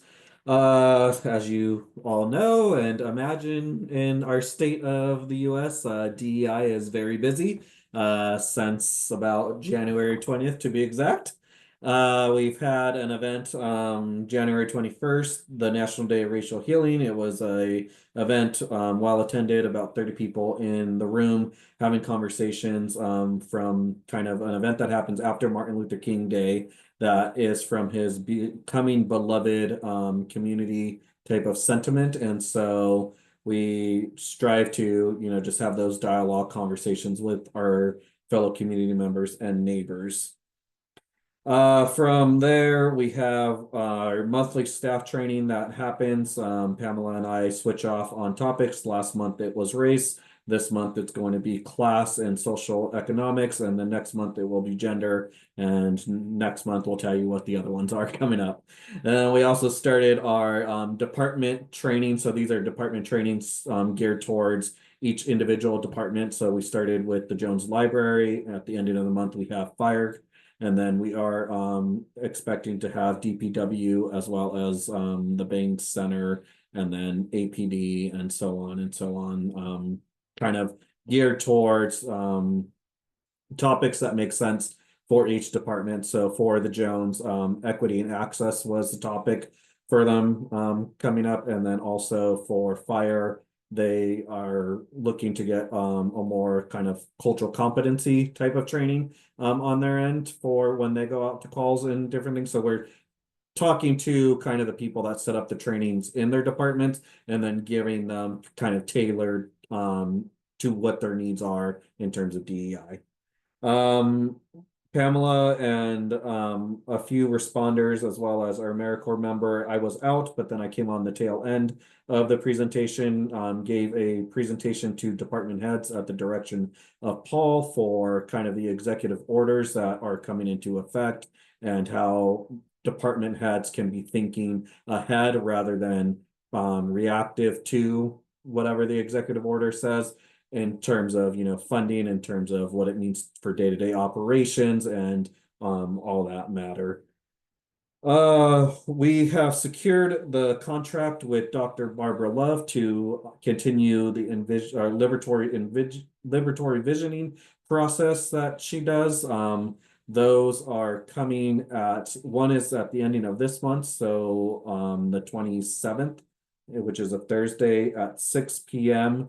at the Bangs Community Center. And then the other ones are March 5th and March 12th. We are hoping to get a flyer out ASAP. We are waiting on just some information from Dr. Love to add onto the flyer, and it will hopefully go out by tomorrow. And so you all will be receiving an email from me. I am going to be sending it through our listserv, putting it on town's website. We've made our communications manager aware of it. It will be on social media as well as on different avenues in which we communicate that list to. And in an effort to try and reach as many members of the community that we can, Dr. Love and the DEI office has come up with the list of organizations and community members that flyer will be circulating to. We kind of created a contact list for individuals, and then the last time I looked at it, it was over 50 individuals and organizations. So we're going to try our best to get everybody in the room as much as possible. The events will be in person as well as Zoom at the same time, with the efforts of trying to get as many community members to respond to the Liberatory Vision process.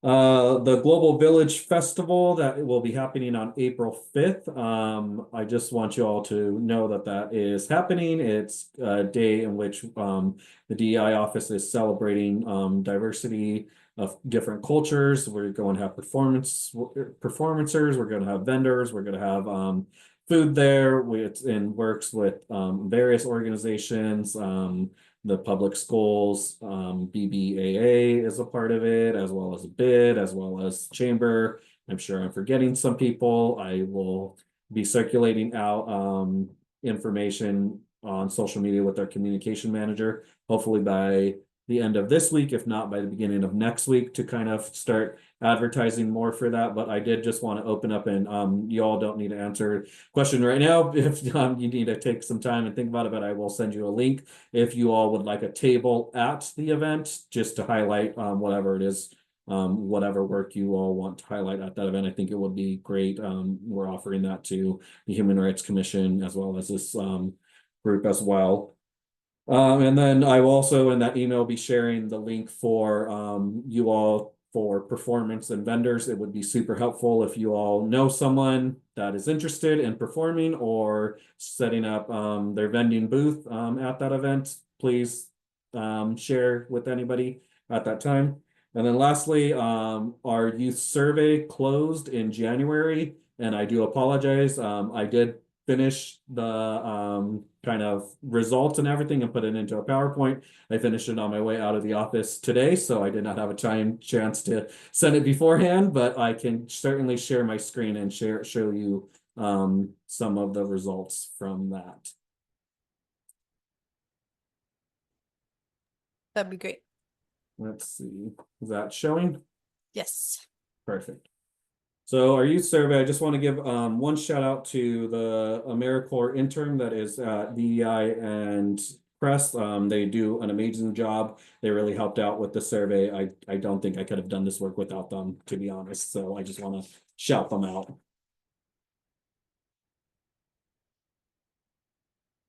So outreach that we did a flyer outreach, we did online outreach. We did it to the town's website, the DEI's newsletter. We did announcements here at the CSSJC meeting. We did it here at the Human Rights Commission meeting. I sent the list out to the public schools, which their communications manager sent a kind of email blast out to all family members and their communications and ways of getting it. I individually reached out to every club, every sports team at the school that I could gain a contact for, and it was a lot of work there, but we did that and got a lot of positive feedback and a lot of yes, we'll share it with their students type of energy. So that was great. And then we also did individually reach out to BIPOC community members that were highlighted. Thank you, Deborah, as well as other people on the Human Rights Commission, and then people that I know in town as well. Participants, we had 105 survey responders, and then 87 youth answered our survey, as well as 18 parents, guardians, or educators. Our grade breakdown of kind of the people that answered this survey was heightened on the 8th grade aspect of things. That was kind of our main survey responders that were kind of responding, and then as well as the high school, because they have 4 grade levels, is I think the outcome of that, 9th, 10th, 11th, in that terms of people answering the question. We did have responders in 6th grade, 1 at least from each elementary school, and then we did have 1 homeschooler respond as well. Our survey results, so blue is indicating BIPOC youth. Orange is indicating non-BIPOC youth, so that is people that identified as white, people that left it blank, or people that just did not answer at all. Gray is all students combined, and then yellow is going to be all survey representatives. So that will include the parents, guardians, and educators in that aspect of the surveys. Ones that I'd like to just highlight is kind of financial literacy is seems to be, a very strong interest that the groups kind of got into and would like to see more of, as well as entrepreneurship. And then some kind of key differences that I think that are worth highlighting as well is under financial literacy and cultural awareness, there is a higher interest within the BIPOC youth students than there is their counterparts of non-BIPOC youth. So that is kind of an interesting points there in the data, as well as drop-in space, which can include homework that gets done, a space in which youth call their own, a center, if you will, and that would be on the higher end, that BIPOC youth have a more kind of they want to see than non-BIPOC students, although there are non-BIPOC students that also would like to see that as well. But the difference in kind of the wanting to see and not wanting to see. So the way in which the survey was conducted was don't want to see, neutral about a situation, maybe, somewhat interested, and then very interested was a breakdown. In our survey, we asked questions, are there any other topics that we may have missed? We tried to gear some thinking in the process. Obviously, we didn't cover every single aspect of youth empowerment. And so we opened up that question just to see what it is that, other students may want to see that we had not listed out. So out of the 87 students that answered the survey, 59 of them answered, 11 of them wanted to see something social justice / activism, 10 of them wanted to see something STEM related, 9 of them wanted to see something related to performing arts, such as woodworking, painting, and 6 of them wanted to see something related to mental health or physical health. On the survey, there was also kind of a, what would you like the adults running the program to know about, or what would you like to see in the program? What would you like the adults to know about you type of question? And some of the highlights that came up, a big one was food and snacks. So definitely we'll be providing some food and snacks during our youth empowerment type of engagement, as well as accessible locations, somewhere downtown, somewhere near the schools. The middle school and high school in particular was kind of the highlights of the school aspect of those sentiments. Visual and hands-on learning, quiet environment, and another one that a lot of individuals actually indicated was understanding adults, and that was just kind of adults in the room that are understanding our youth and not making it more of a headache for them. So the question that I think we were asked while we were doing the survey, and what I would imagine what would happen tonight and asked, is kind of the what now. We've surveyed kids, we've done a lot of talking, and I think to one of our public commenters, it's kind of the what now, what action can we take? So the DEI office is doing youth programming. That is our capabilities of what we can do right now, is only our programming. And so with that, we have an entrepreneurship workshop happening every Saturday in beginning March 1st. It will be from 10 a.m. to 12 p.m. at the Banks Community Center. We have speakers coming from the Black Business Area or Association of Amherst area. And we also have a partnership through Crest. Thank you, Camille, if you're still on the call, in which we were able to use some funding to gather some supplies. I will say we have 5 students signed up right now. We're hoping obviously to get more. So any advertisement on this on your all's end would be greatly appreciated. And then in April and in May, we are doing a workshop series with Citizens for Juvenile Justice. They're an organization based in Boston, and they kind of have done a workshop here in town. So we're going to be doing those workshops. One of them will be on bullying. The other one will be on a school to prison pipeline conversation. And so once those details get out, I will obviously share more information as I know that information with you all. Again, this is in partnership with Crest. Thank you again, Crest and Camille. And lastly, so with kind of those 2 programs, I wanted it to be, you know, we run out this survey, we have this momentum going, the spring aspect of things is we're already here basically in spring, and all these things have taken time to set up. So I set these things up starting in November with kind of the thought process and a small sample size of students in which they showed interest was the entrepreneurship and the Knowing Your Rights. So that's why those 2 programs are happening in the spring. But the survey results indicated that, you know, financial literacy was a clear high indicator that needs to be some of our programming coming in the fall, as well as post-high school prep, as well as life skills. So our survey is going to be kind of directed by this program, by youth-led voices and empowering, you know, the youth that have really taken the time. And I appreciate every single youth, if you ever watch this video, that took this survey, because it really helped out in terms of, you know, the direction in which we need to head to as we think about youth programming. So with that, I will stop sharing my screen. And thank you. Thank you, Philip.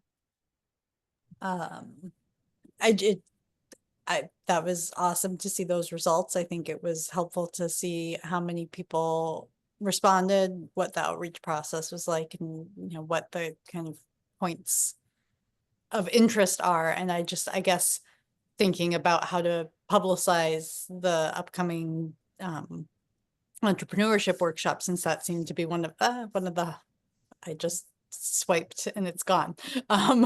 Hello? Am I You're still here. okay? I'm here. Sorry, I got a new computer and I don't know how to work it. So seeing that the entrepreneurship was a hot item and thinking about this upcoming series of workshops, have you then gone back to send, and I don't know if you collected information about who was responding to the surveys, but if there was an email address, you know, affiliated with the survey responses, that's something you can blast the poster back out to, or send it back to all those people who you chase down to, you know, at the schools and get it back in the newsletter, because I do think those are important avenues to reaching youth. And I think that was a thought, roundabout as it may have been. And I guess I just, you know, obviously we're in crazy times since January 20th, and there have been a lot of executive orders, some of which we'll be speaking about later, but I just was wondering if there were any rumblings in town about DEI and its future in town, given the strong language that has been used against it under the current administration. Yeah, so I'll take your first question. We didn't collect any email addresses from youth, but we will certainly be reaching out through all those outreach efforts to let people know of our programming that we have developed and are continuing with this programming. To answer your second question, Paul, during the executive order presentation that we were giving to department heads, made it very clear that Amherst is going to keep going with our DEI efforts, and that, you know, it's not going to be a decision that is made soon, that will be made by him, was his words, and that DEI as a department for the town of Amherst is moving forward full steam, and that's Well, I'm glad to hear that. Thank you. Everald and then Deborah.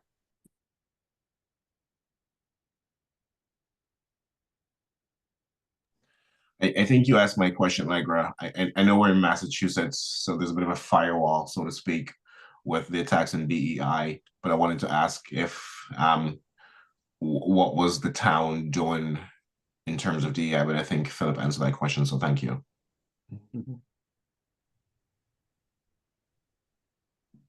Yeah, thank you, Philip, for the presentation.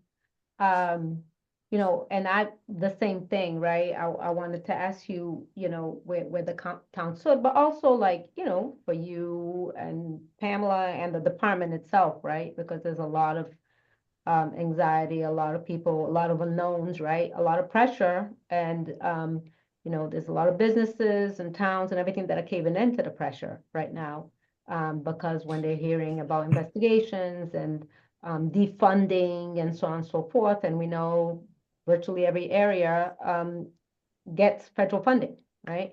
So we obviously are concerned about the department in and of itself, right? And you all, because you all have jobs and families and so on and so forth. So please make sure that you reach out to us, because we're here to support you all, right? That's what we're here to do, and to make sure that, you know, the two of you, then the department is going to be supported, right? First and foremost. So hopefully that is the case. You're confirming that? Yeah, I think yes. I think that it's very clear that from the town manager to as well as town councilors that we've spoken to, that they see the value in our department and that they would like it to see it continue. Good. I'm glad to hear that. The other one is in terms of the presentation. Obviously, I was excited to hear that you all got 87 young people to respond to the survey. You know, and the survey further just reconfirmed, right, a lot of what CSWG had already gathered in terms of the young people, that they want, especially BIPOC youth, they want a place, right? They want a safe space. That's why we've been talking about the Youth Empowerment Center. And I guess I know we're not talking about the Youth Empowerment Center yet, but you know, the question, I have to pose the question to you, because there's rumblings out there that possibly, again, you all are dealing with Youth Empowerment Center, or is it just the programming that you're It's Okay, just so- the programming that we are dealing with at the DEI office. We have not been tasked with anything Youth Empowerment Center related. So is Youth Empowerment Center, as far as you know, still with Ray with rec and then the finance department? As far as I know, I that was the last I heard of it. I would pose that question to the town manager. I don't know. Yeah, because you know, we've invited the finance director a variety of times to come, you know, join us for meetings. Up until now, you know, haven't heard from her, and you know, besides, I guess, me continuing to invite her to meetings, which obviously, you know, that can't be my full-time job, sending her emails to invite her to meetings. So we are going to need to get some answers in regards to that, because your survey further reconfirmed that young people need a safe space, right? And especially BIPOC people. And that's why we've been saying for, you know, 4 years, 4+ years at this point, that we need, you know, a center for this to happen. Of course, the youth and programming is good, right? It's something that obviously they're showcasing that they need, but we need a space, you know, as your survey stated, either downtown or near the schools and everything, where they'll be able to have a safe space, because there's no safe space in our town right now for our BIPOC youth, in regards to that, right? So just want to point that out. But thank you though for doing the survey and continuing to do this work. Do send it to us so that we can share it with our network, in Will do. terms of these workshops and things like that. Definitely will do. I saw a few grammar errors there that I will fix up. Like I said, I finished it at 5 o'clock right before this meeting, but I will certainly send it tomorrow. So Everett, we see that your hand is up. I'm sorry. No, it's down. Does anybody have any further DEI comments? No.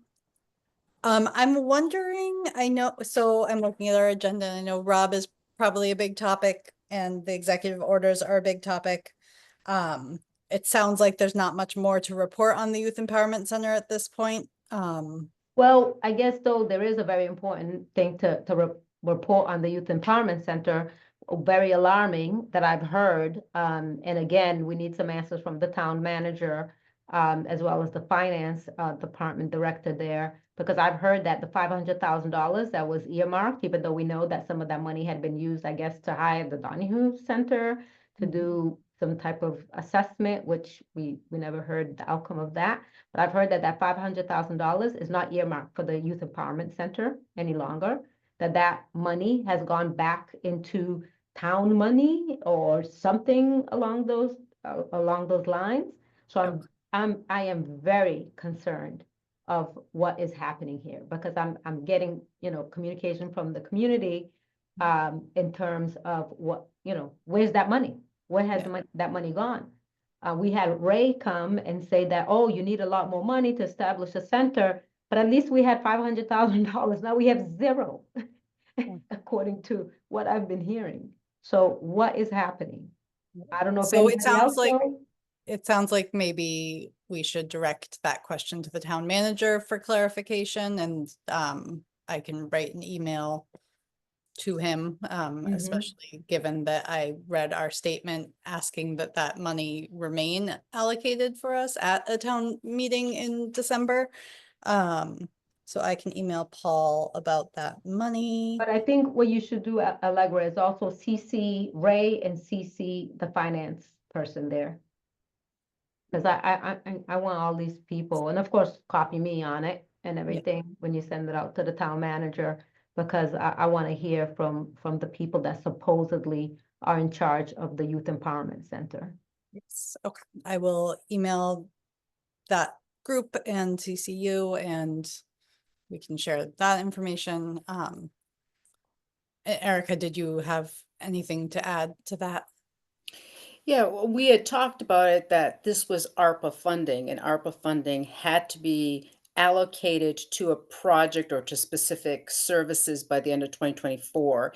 And so where did it go, I think, is a good question, and it needs to be transparent. How was it allocated? If it's not allocated to the Youth Empowerment Center, where was it allocated for? Because that's a public document, that's public information. It had to be done by 2024. It should have been stated, it should have been kept as an earmark. Yeah, but as far as I know, Erica, it wasn't, and now it's part of like town funds in general or something like that, and it's not earmarked for the Youth Empowerment Center anymore. So I'm just wondering if we can briefly touch on retreat planning quickly, if that's, because I don't know that we have much of an update. I know Deborah had reached out to Paul. I wasn't receiving any answers from him, so. Did not hear anything back from him. So just so the group knows, Erica had put together that proposal for the retreat, and we were shooting for maybe March to do a retreat with our group, as well as invite anyone from CRES and DEI, right?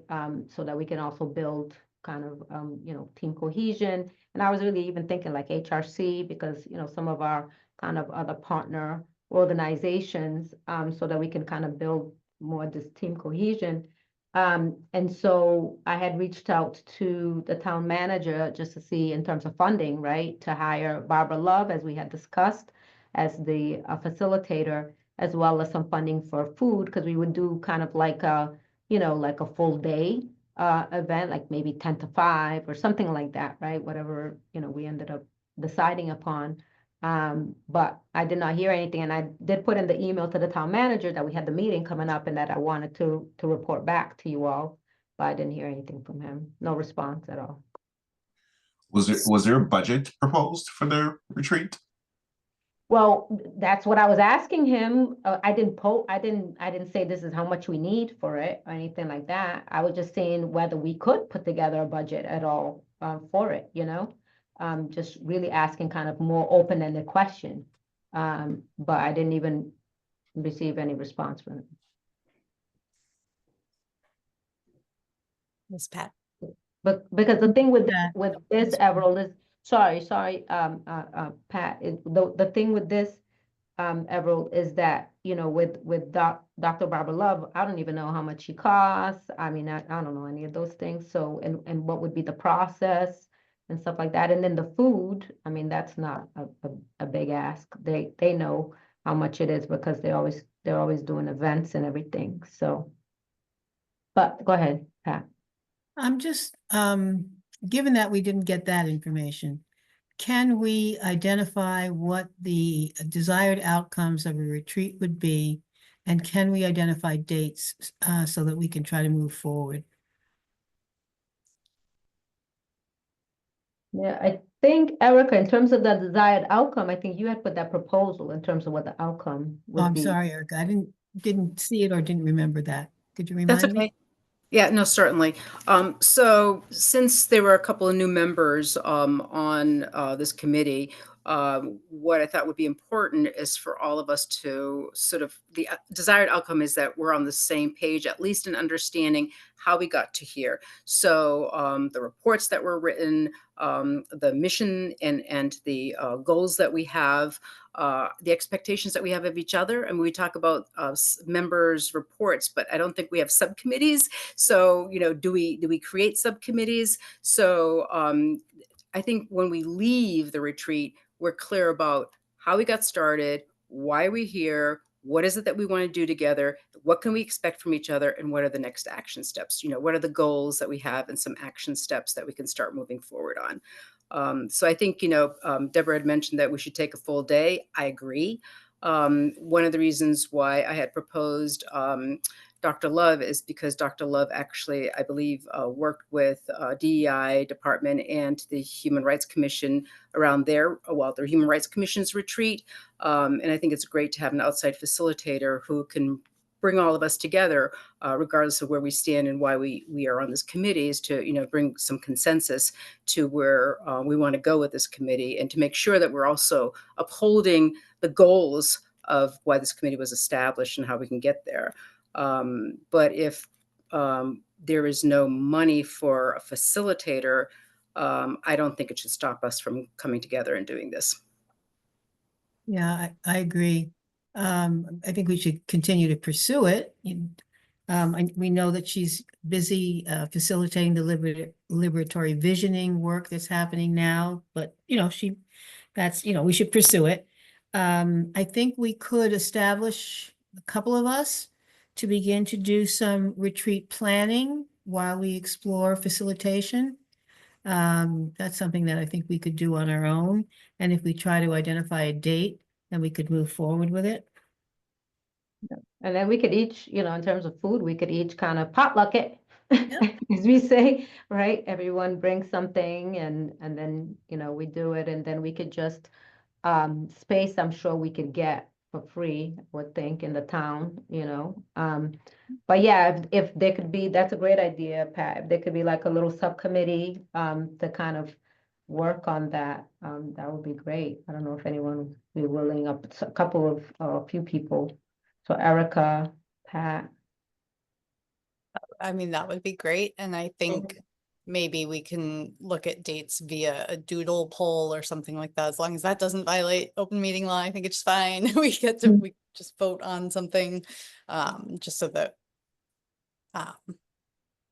but I think Erica had put together a pretty nice proposal, and I think it might have been the meeting before the new members were onboarded. So, Yeah.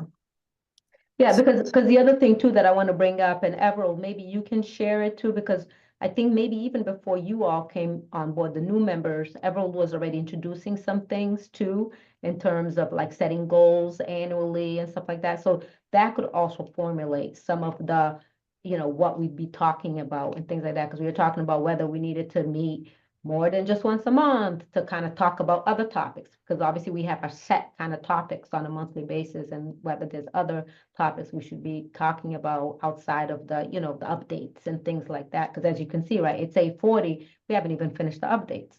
So, so those were some of the things too. So I think Everald, you know, if one of you all could reach out to him and get some of that, that could formulate our agenda, to help formulate, I mean, our agenda for the day. And then I guess the other thing would be, well, do we want this to be internal to us with the new members so that we can kind of, you know, talk about what it was, what it is, and what it could be, right? Past, present, and future. Or do we want to, like I was saying too, because initially also we had talked about, right, team cohesion with DI at CRES and like I even said, maybe HRC or whatever. Or do we want to start with us and maybe do another one? So, I mean, those are things that you all subcommittee, you can think about and then kind of bring back to us. I think that's a great place to start. And given that it is 8:40, I suppose perhaps we can move on to Rob for now, knowing that there will be some work in between meetings done to address a better outline for the retreat. So yes, we have So- Rob and executive orders as our last two topics, which I assume will both take some time. Yeah, and I mean, of course, you know, I don't want to take too much of you all's time in terms of the Resident Oversight Board, because I know obviously the executive orders we also need to talk about, and it is 8:40. So being mindful, I'm going to try to kind of give some highlights, and then of course, I am going to share a screen just to kind of go through as quickly as possible some of the edits. But as you all know, I mean, one of the things that's really important is that the Resident Oversight Board, and Russ kind of broke it down, right, when he was talking, you know, about what CSWG did and what we presented in terms of the Resident Oversight Board. It's just a critical, you know, board to have in place, especially during this time of high anxiety and uncertainty and fear, right? Especially when we have, you know, the police involved and things like that. And it's really, though, a part to build, you know, trust, to make sure that, you know, everyone feels secure, right, as community and as the police. Because if you have an oversight board that is independent, that can look at some of these issues, right? Because right now the community doesn't feel comfortable going and filing complaints at the police, but having a place where their complaints could be looked at independently with, you know, fairness, impartiality, objectivity, and due process, right? For the police, we want something that is actually a fair process for all parties concerned, right? So that then it can showcase, right, whether, you know, the complaint is filed, did something actually transpire here or not, right? And so those are the things that will actually build and cement more of this kind of relationship with the community. And so that's, you know, the things that we are talking about. And this Resident Oversight Board stakeholder, you know, group was put in place a few months ago by Paul. And there's all these members. And as you all know, I've been sharing everything. And that was one of the things. I was the one that brought it up to that group. And I said, listen, I'm going to be sharing, you know, I said, I want to share everything with the community. And I got, you know, everyone's agreement that, yes, we need to share everything with the community. And that's why, you know, I've been including it in our packets, as well as I have, you know, a network of community members that I've been sharing the information with the network of community members. Obviously, I can't include you all on those because of the, you know, what is it, the whole public meeting rules and all of that. But I always see Allegra on the ones that I send out to the community and stuff. But it's just, you know, critical in terms of what we're discussing in those. And so for the first few meetings, it was really kind of like, hey, we need to, you know, get to a point where we're all, you know, building consensus, and we need to get to a point to create something that, you know, it's to create a bylaw, a charge and a bylaw that to bring to Paul so that Paul can bring to the town council. So the town council is the one that ultimately will decide whether they'll put this bylaw in place that creates this resident oversight board. And Paul said this charge, but early on, or within a few meetings, even Chief Ting, so Gabe, was kind of like, well, is it of a certain thing that this resident oversight board is going to happen? And we're like, yeah, that's why we're meeting, right? We're meeting because that's our charge. Our charge is to create this bylaw. So it's not an if, it's a when, right? Is it going to be created?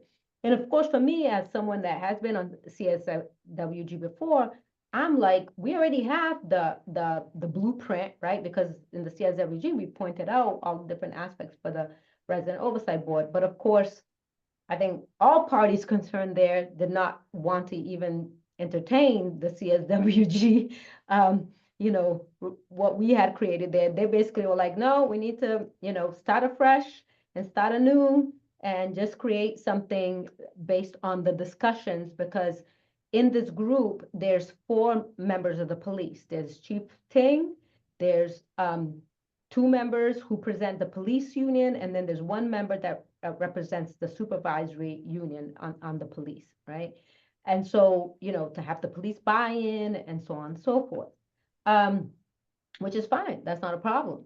So as we've continued to discuss, the more we talk about it and the more honest we have become, it has become apparent to me that it's less and less having this independent group and more going towards an advisory group, right? So for me, it's like an independent group that would be able to look at complaints, investigate complaints, as Russ had stated, and make some recommendations for resolution, even though discipline could remain within, Ting's purview, but to recommend the resolution and investigate these complaints.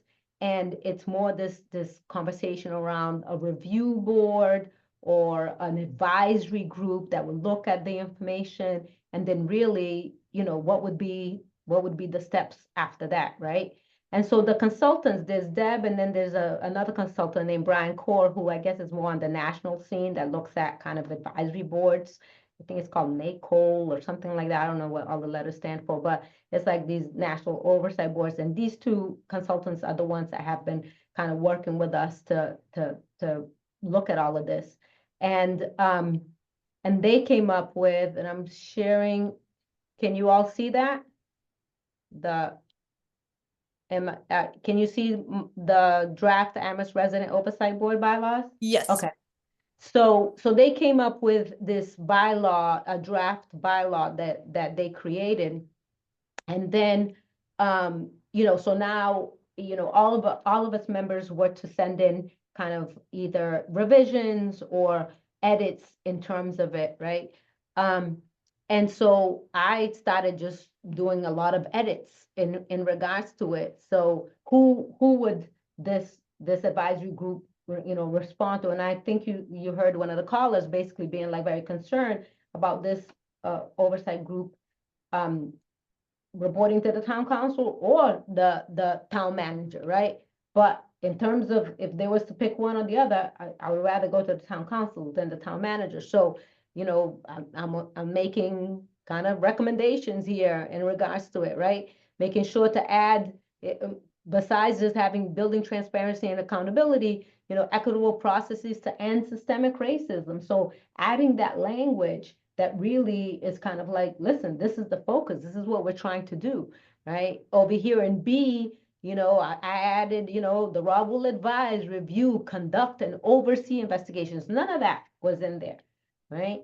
In terms of those things. So these are all the things that we're going to discuss. And it's been a very tedious process because, a lot of the members, especially, the police members, of course, are very much resistant to having an oversight board that's actually going to be able to have oversight, right? So we're talking about like the composition and appointment of, these folks, making sure to have, people with lived experiences from a variety of varied social, cultural, socioeconomic backgrounds and so on. And we're going to obviously add age, add this and this, but this was me just trying to add as much things as I could. But of course, adding, more aspects to it. And then who would be appointing these, right? They have the town manager, and I'm like, well, there needs to be a screening committee, and the screening committee needs to be a majority BIPOC screening committee, and even the resident oversight board should be a majority BIPOC board. So I put it be at least, well, at this point it was 9, now we've changed it to 7, but I said at least 4 of the members should be BIPOC. So we're talking through all of that and trying to make sure that those things are in place. But the biggest problem was really over here, where basically I added and deleted a whole bunch of things where it's like Rob will make a determination as to how to move forward with the complaint, interview the parties involved, provide an option for mediation if the parties voluntarily want to engage in mediation, interview witnesses, or send the complaint to be investigated by trained impartial investigators. I included all that because it's not even in here. It's basically public, well, they want to also broaden it to not just the police. They want to broaden it to CRESS and fire and so on and so forth. So actually there's a call out now to get fire involved, even though for me, I was just like, let's just focus on the police because, they're the ones that obviously, the community, feels intimidated and has a lot of fear around and everything, but again, got overruled and, they want to bring in everyone at this point. I said that could be added. Because even in our CSWG report, we had said to include CRESS too. It was the police and CRESS. But I was like, but right now, let's focus on one because of capacity and everything else. But again, overruled. So over here is basically, they had written down, like address Rob's and concerns when Rob doesn't, I mean, it's basically, they don't have anything in terms of, over here. When Rob does not agree with the findings of so it's basically Rob would just be looking at the investigation that the police did.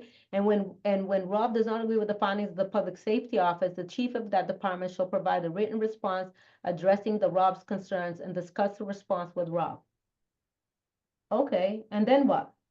So what happens at this point? There's nothing that happens at that point, right? So that's why I deleted all of this. And I added all of this other stuff, which was, no, we need to oversee complaints, right? So anyway, just a lot. I mean, I can't go through all of this with you all. Like I provided all of this information. Or did I? Maybe this one came, I don't think it was in your packet, actually. It might not have been because this came after, we met yesterday or something like that. But I'll share this with you all. But basically it's just like, it's just a lot, like no stipends for the members, no subpoena power, no nothing. And I know subpoena power was one of the contentious one, as Russ stated, when he called in, that could be one of the contentious part. I get that. But everything else that we had talked about in CSWG basically has been stripped from this draft bylaws. So it's very concerning. And I wanted to make sure to bring it up. And then the other one, sorry, let me share again one more. The other one too that I wanted to bring to your attention was, let me see if it's here. Yeah, right here. Got a memo from the police union, so the 2 police unions, and I do have to say, and to kind of honor Chief Ting, obviously Chief Ting it's not anything that represents him because he's the chief. This is the police unions who wrote this in response to even that draft, which, like I said, that I feel is a weak draft because I've had to make a lot of edits on it. They don't even want that draft. And they had a lot of concerns with that draft, and they wrote a response to it. But basically on the second paragraph, and I'll share this with you all too, it basically says, what is it over here? Oh, So including, so one of the concerns is including but not limited to whether there is actual need to strengthen the already strong bonds and trust between the Amherst Police Department and the community, and the potential impact or interference of the ROB on the terms and conditions of the police department's bargaining units. So basically, and this was this is included in the throughout this letter, that there's already this strong bond with the police, and that why is there a need for any of this to happen? It was just like, yeah, on number 2 over here, the unions believe that transparency and accountability already exists between the Amherst Police Department and the community, including Black, Indigenous, and people of color residents. You know, accordingly, Rob's stated purpose of building transparency and accountability is unnecessary. Right?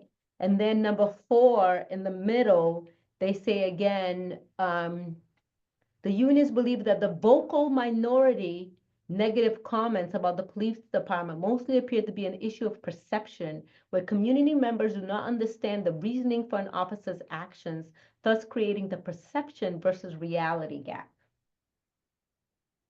Okay, and this one, and I also did hear, you know, in one of the meetings, where Chief Ting though did say, like, even though obviously he's not part of this letter, but he did say, because I heard it in one of the meetings, where he was just like, oh, the reason why the community wanted to put the Resident Oversight Board was in response to George Floyd, which was a national uproar, but you know, there isn't that same need here in the Amherst Police Department. And so for me, during the meeting, I even said, well, I think that is the problem. If the chief of police thinks there is no problem, that is the problem, okay? Because, you know, throughout the meetings, I've said it and others have said it, you know, community members in Amherst, especially BIPOC community members and other marginalized community members, are afraid, intimidated, and fear for themselves in terms of retaliation and harassment from the police.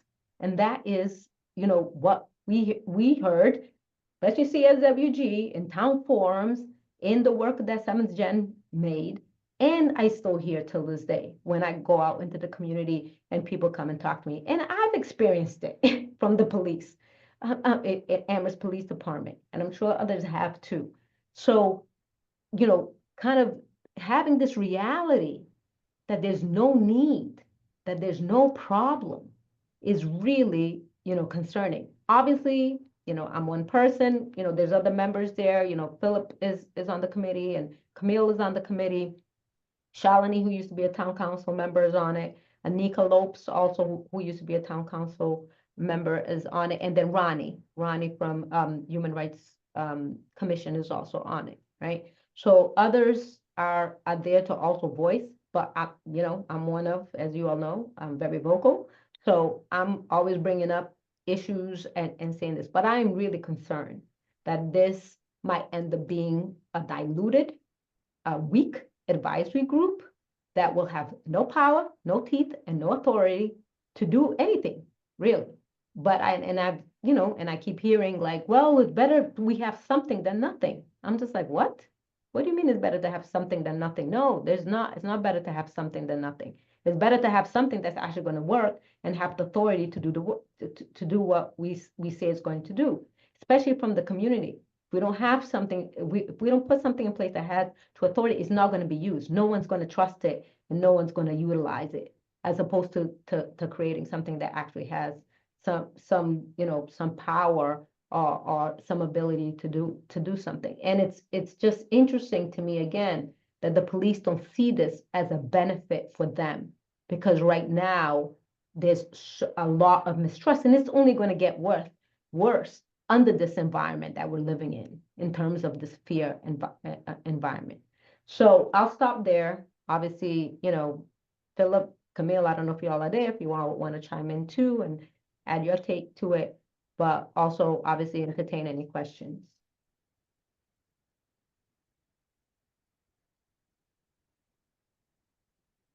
Yeah, go ahead, Allegra. Thank you, Deborah, for sharing that. I think it's really certainly eye-opening to see some of the opposition coming out. And I really appreciated Russ earlier in the comments, giving kind of the history of the development of the ROB from CSWG forward, because I didn't, there was a shift in the leadership of the police department. And so that is an interesting thing to hear, that it had already somewhat been vetted in its previous form. I was wondering if there was going to be any sort of public forum that the stakeholder group held prior to any of this bylaw putting forward to town manager, to town council, back to town manager, to so that people can weigh in more. I mean, I think there's a lot to look through, and I had some concerns in reading, I think I read not even I don't know which version of it I read, but I read a version of it, and I part of it to me felt almost like it was moving in the direction of almost like a PR for the police, which I didn't think was the original intention. Again, my understanding was more that there would be a place for complaints to be addressed that wasn't like an internal investigation, and that wasn't post. And I just want to say this on the record, is that when we filed a post complaint following the July 5th, 2022 incident that occurred between the youth and the Amherst police, I believe we filed that complaint in like December of 2022. So we'd gone through a lot of public conversation about the incident. I didn't get a response back from Post until I believe it was November of 2024. So that was an almost 2-year response time. So I think while Post is a venue for this, it is not going to be expedient at all in addressing concerns. And so I think locally, if we have our own version of, or not even our own version of Post, but something that can investigate independently, that people might feel more trust in that than like sending a letter off into the abyss and not getting a response back for 2 years. Because I had honestly forgotten about the Post complaint by the time I got the response. So I do think that time is an issue in terms of being able to proactively and quickly address an incident. I think that is much easier to be done on a local level, which is why I think it would be important to continue to support that aspect of what CSWG had envisioned for Rob. And that's all I'll say for now. And I think it's good that you brought that up, Allegra, in terms of Post, because there was a lot of discussion about Post and the police basically saying, well, there'll be double jeopardy because if there's this independent group and then there's Post, and we're going to have to be investigated twice and so on and so forth. And then I had to alert them, because I think you all know my expertise. My expertise is that I oversaw the Office of Equal Opportunity at UMass for 17 years, which we investigated complaints based on discrimination, right? I did the complaints, I investigated complaints, and I oversaw complaints, right? I was a supervisor of those complaints. And how those work, right, is that you do your own internal investigation, but someone can also file outside. They can file with Massachusetts Commission Against Discrimination. They can file with Office of Civil Rights. They can file with Department of Higher Education. They can file anywhere else. So you can get investigated multiple times. Guess what? That is what people have. They have options, right? So for me, I don't understand when they say that. It's just like Post is there. Yes, Post is there. But you still have to have your internal options to deal with it. And when I say internal, I don't mean just internal affairs. I'm saying this board, right, can deal with complaints that are coming in, especially complaints from the community. We can establish that.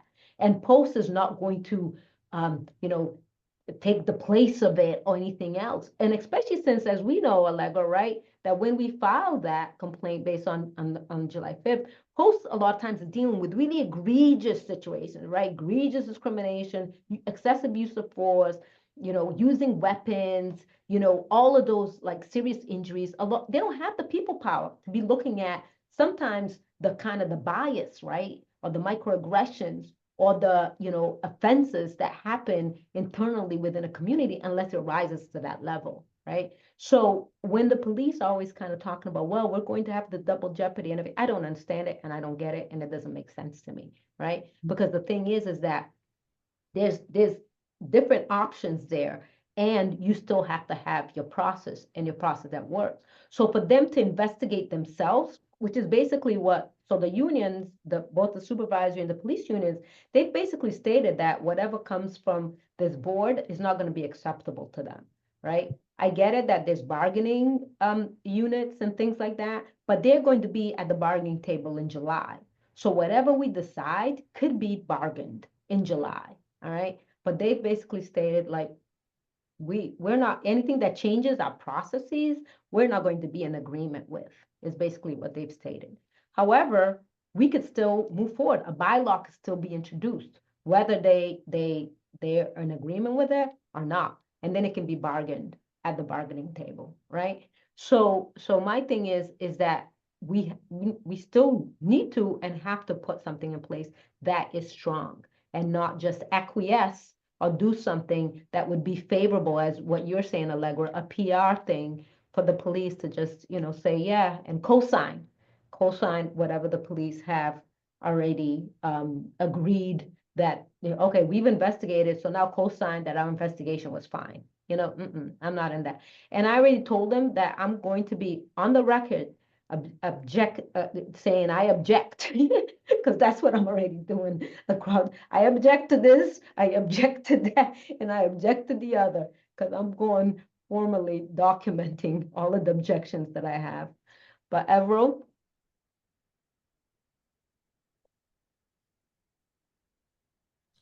So if they're saying, whatever the committee decides is unacceptable to them, why are they still part of this process?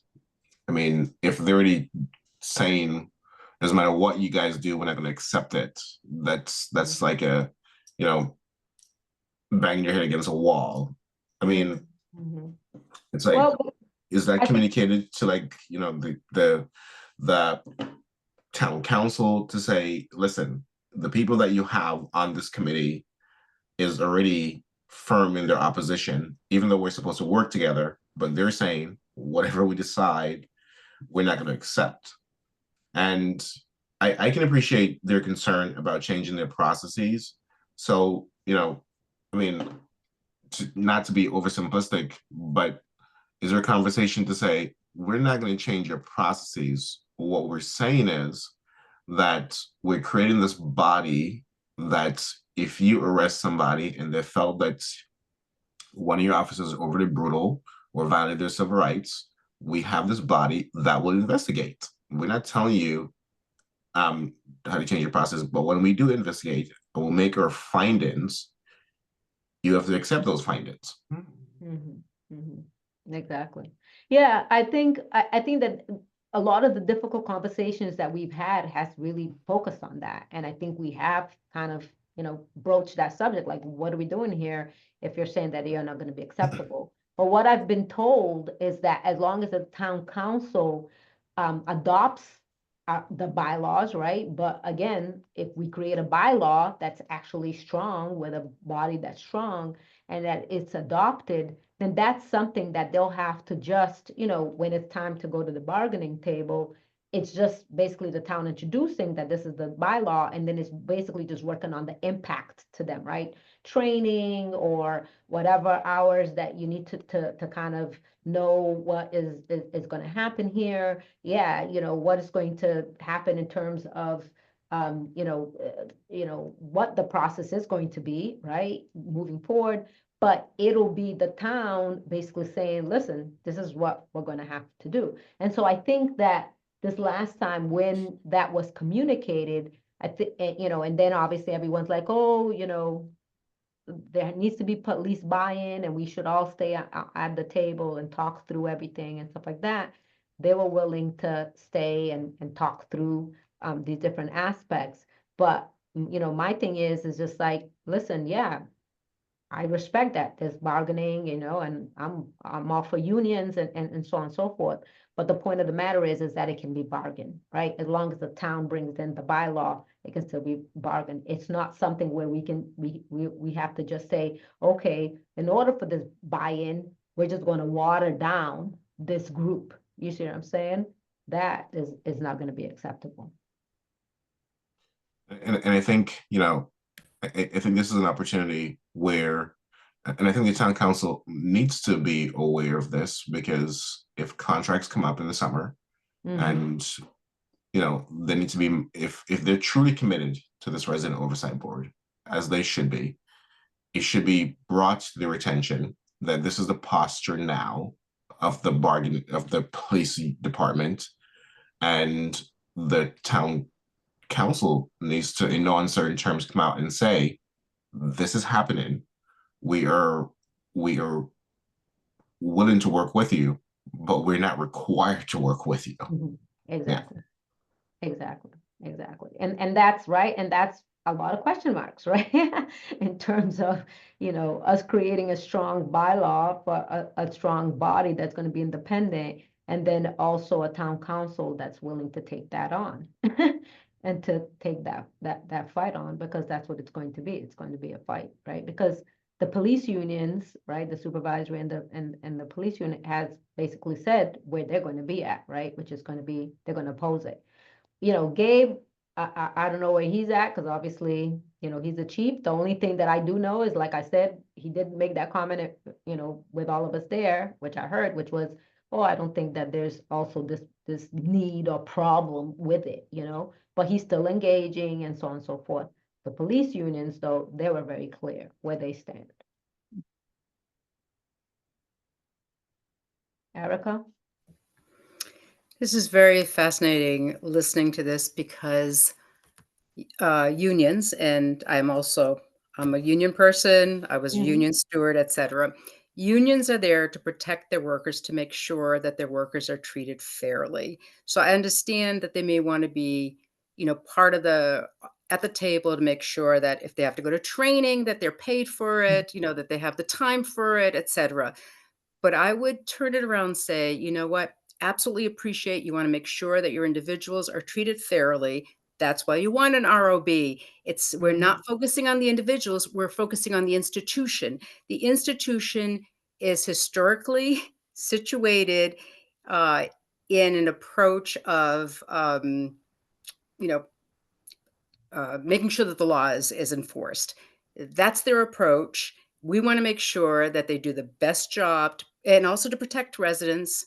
And we want to make sure that they are doing that. And so we're looking at the institutional practices. We're not looking at the individuals. So if an individual has overstepped, then maybe the institution hasn't trained the individual right. Maybe they haven't gotten the appropriate supervision. You know, so it really, I don't understand why they think they have the ability to throw a wrench in the ROB that's looking at institutional practices to ensure that the institution is maintaining their mission and what they're stating, which is to protect, you know, the residents of Amherst, and to treat every resident fairly and justly. And so actually, you know, as you said before, it actually affirms that the APD will be looked at in a better light when they're working with the ROB, because they have nothing to hide. And it's not that the ROB is going after individuals, as the ROB wants to make sure that even the individual officers are being treated fairly, that they're being given the appropriate training, the appropriate supervision, are not overworked, are not put in situations that they're not trained for. And so we all win in that situation, including every single individual officer that works there, as well as the chief. So I think you both have, in terms of what you stated and what the union wants to do, it's the same, except often what unions happen to do is to protect their people no matter what, which is one of the things that I fought against all the time. If a union member didn't do what they were supposed to do according to their job or according to the ethics, then the union shouldn't be protecting them. Yeah. Yeah, so those are some of the things that, yeah, we definitely have to, you know, muddle through and discuss and figure out. And I think, Allegra, one of the, you know, suggestions that you made in terms of having a forum, right, before sharing this with the town council or the town manager, you know, bringing it to Mr. town Wiley. council. That would be a really important part to have to bring in the community. Because really, for me, I would have wanted these meetings to have been public meetings. You know what I'm saying? So that all of the community would have been involved at the meetings and knowing everything, as opposed to it being this kind of like just working group or whatever that we're working on these things. And then I'm just sharing things with you all. I think it would have been a much better thing. So before we do any outcome, yeah, it would be important to get the community feedback, right? And to have the community at the meeting to at least see what it is that this draft bylaw would be that we would be sending out. Because like I said, I'm very concerned right now that it's not going to be as strong as it needs to be in terms of this independent body that's going to be able to look at these complaints. Because you know, the July 5th incident is a perfect example, right? You know, I know parents and young people from that incident that are still had no resolution, right? That still feel that the impact, the negative impact that they went through, they weren't able to deal with. If there was a Rob in place, they could have gone there, right? And filed a complaint with Rob and just gone through it. Even if at the end, Rob would have decided, nope, there was, everything worked out, But if you have a process in place, right, that's fair, that's impartial, that's objective, that has due process for the police and for all who are involved, right? Because I'm all for due process. You have to have a fair process. Like I said, I did those types of investigations for 17 years, So you have to have something where people can depend and respect, right? And then the outcome, even if it's hard to deal with, but the outcome is the outcome, right? So then it builds that trust between the community and the police and so on and so forth, right? But if you have something that's not transparent behind closed doors and it's the police that are doing it, there's always going to be that, did it really? Was it really fair? And so, that's where we're at right now. But I will, there's another meeting in February, and then 2 more meetings were added in March. So I will continue to keep you all posted and share more information. And then, please continue to provide me feedback because I need all the help I can get with this situation. But let's move on to the next because I know it's 9:17, time is ticking. So the executive orders. Yes. So did you have information that you wanted to share? I know that UMass has been going through some of them and trying to figure that out. I don't have anything specific to share, other than what, like what's happening. I don't know. Yeah, I mean, I think I want to give the space more to Everald in terms of the immigration realm because I think that obviously that's one of the most pressing ones. But as you all know, there's a lot of executive orders based on DEI that spans it's across the board, right? For public entities, for private entities, and really saying that there will be investigations, there will be the funding of federal monies if you have DEI programs or anything that has woke ideology or anything that falls within, social justice. I mean, they use all these words because, I've been reading the actual executive orders.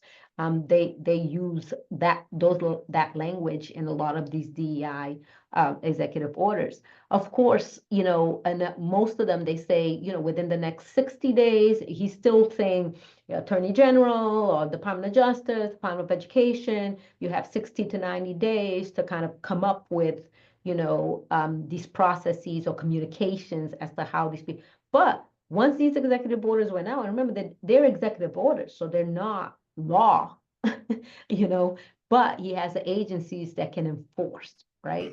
And so a lot of companies, a lot of towns, they're right away taking these steps, right?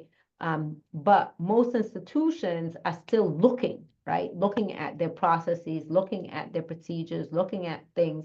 But the more difficult ones, right, is like what happened on, was it Wednesday? I think it was Wednesday or Thursday. I don't know. There's been so many, but like when there's like, funding, right?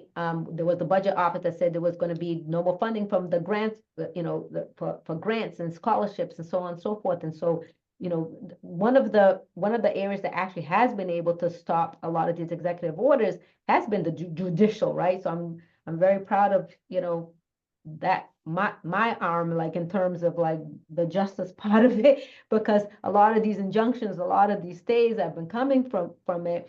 And then there was another one from NIH, which is like the health funding, which goes into a lot of research and things like that. And there was another stay from a Massachusetts judge this time on Monday, doing a national stay in terms of the NIH funding.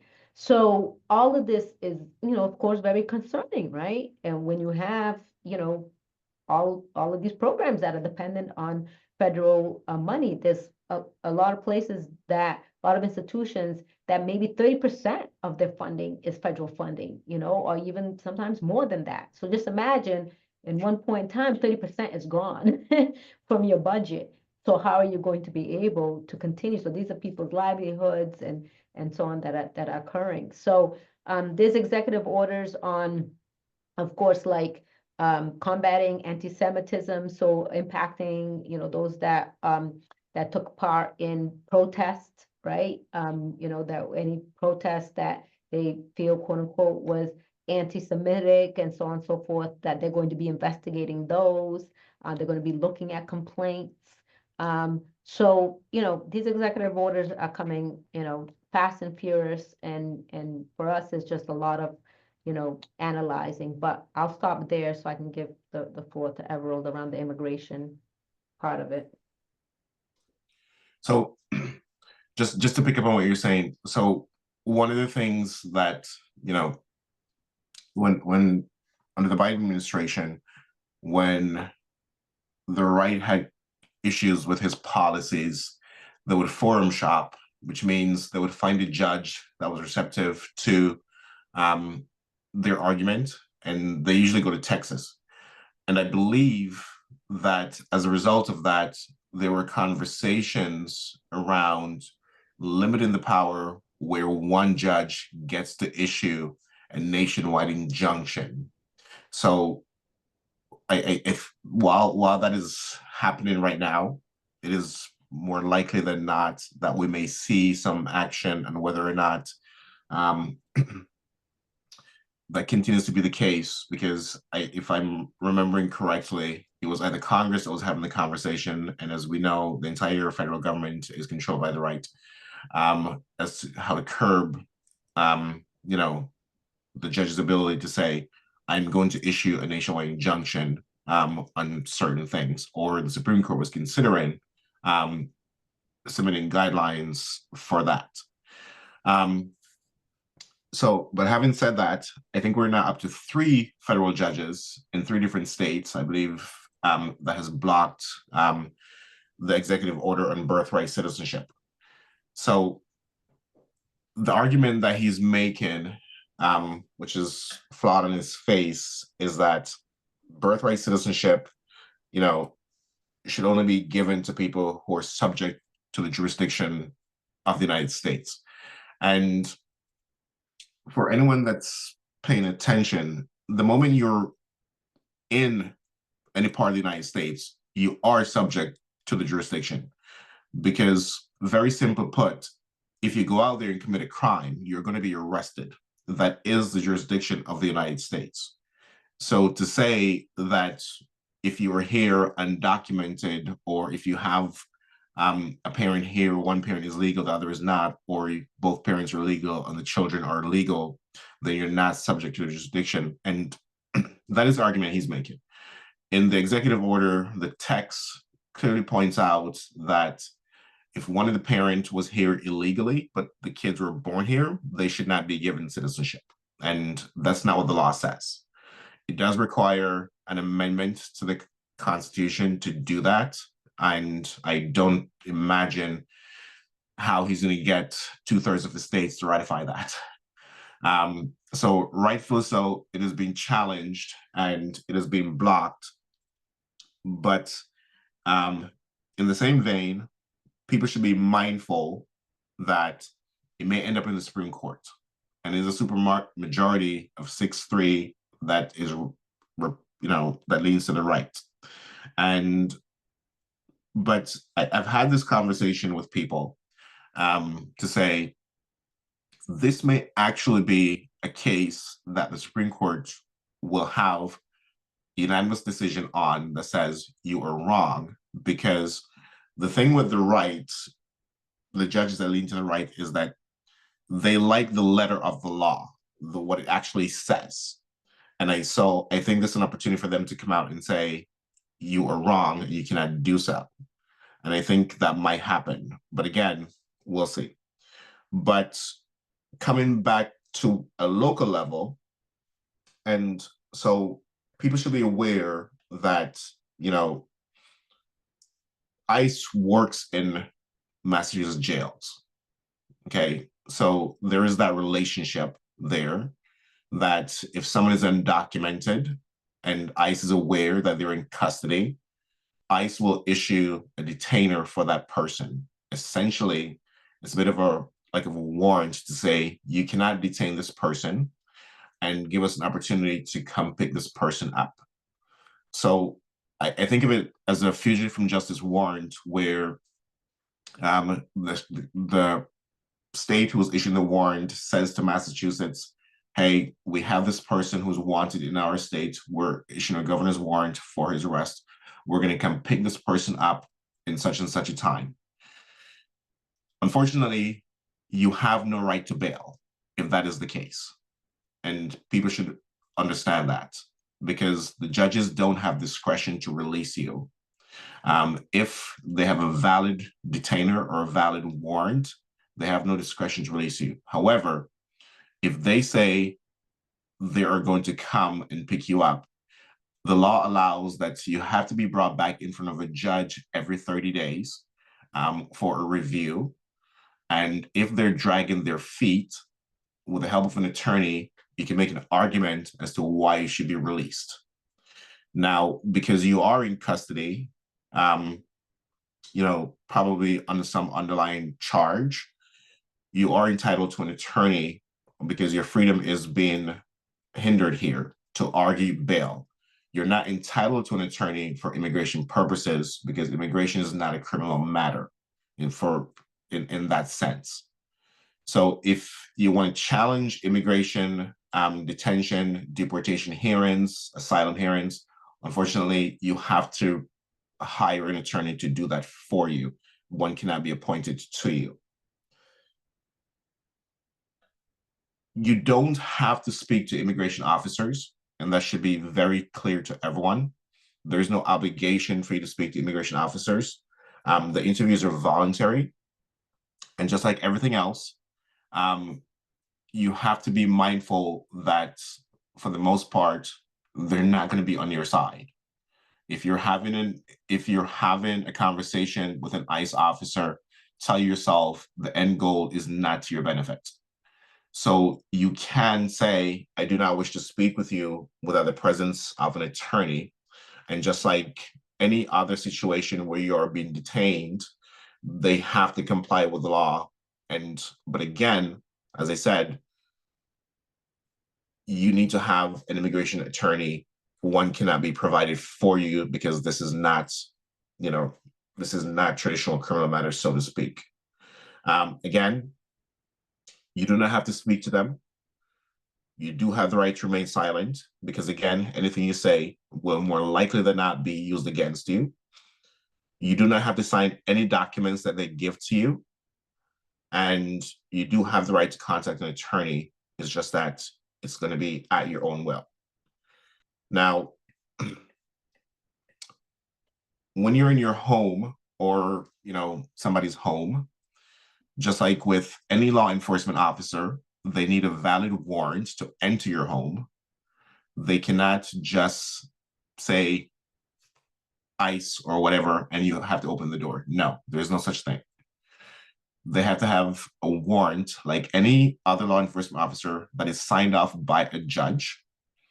And it has to have your name, your information, and the reason for ICE to be at your house. And as to say, hey, it's either a warrant for detention or a warrant for a search. It needs to be very clear. You can say, I need to see that warrant first. They're supposed to give it to you so you can review it. I do not advise anyone who is trying to help someone who is undocumented to interfere with ICE's operation, because you can be arrested. And that creates issues for yourself as well. So I appreciate that while you want to help, be mindful of what you do and put yourself in jeopardy. The other part about being detained by ICE, and people should really pay attention to this part, is that Immigration and Customs enforcement is federal. They do not have to hold you in Massachusetts. And that is very difficult for people with your family here in Massachusetts, okay?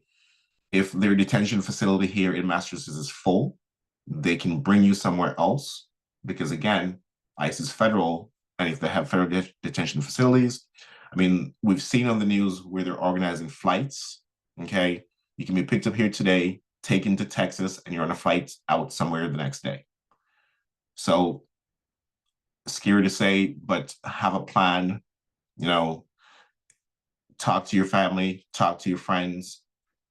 If, if you're doing something that you're unsure about, or if you haven't heard from somebody in a certain time, this is what you do.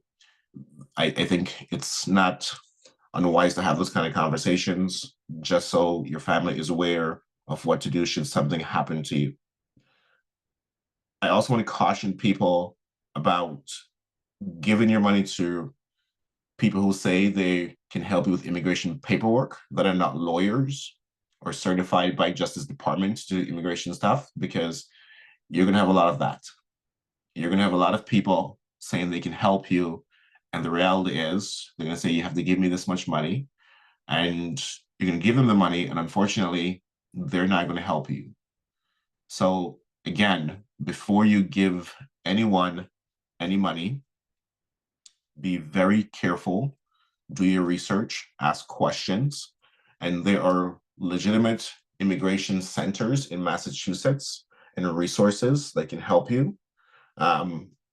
So again, one of the big things is you're going to see people who offer to help, and quite frankly, it is going to be a scam. There will be people who will be willing to help you and legitimately can try, but be mindful of the ones who, if they push money on you in the first part of the conversation, that's a red flag, okay? And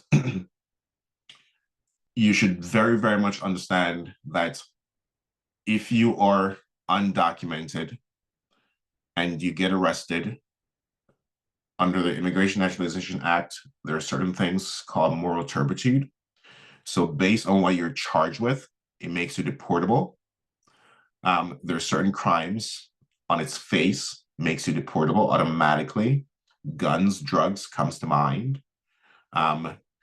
If you are a lawful permanent resident, which means you have a green card, it does not mean that you're 100% secure, because there's such a thing as conditional residence. There is a time period that you have to be in, kind of like a probationary period, before that goes away.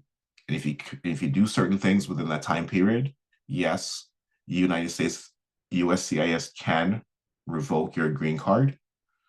If you have a green card and you have certain crimes on your record and you're applying for citizenship, I would recommend you have a conversation with an attorney before you do so, because again, they need to do a full immigration analysis impact to make a determination of if you need a waiver, if you can get a waiver, and if there's anything you can get from the local courts that helps with your case.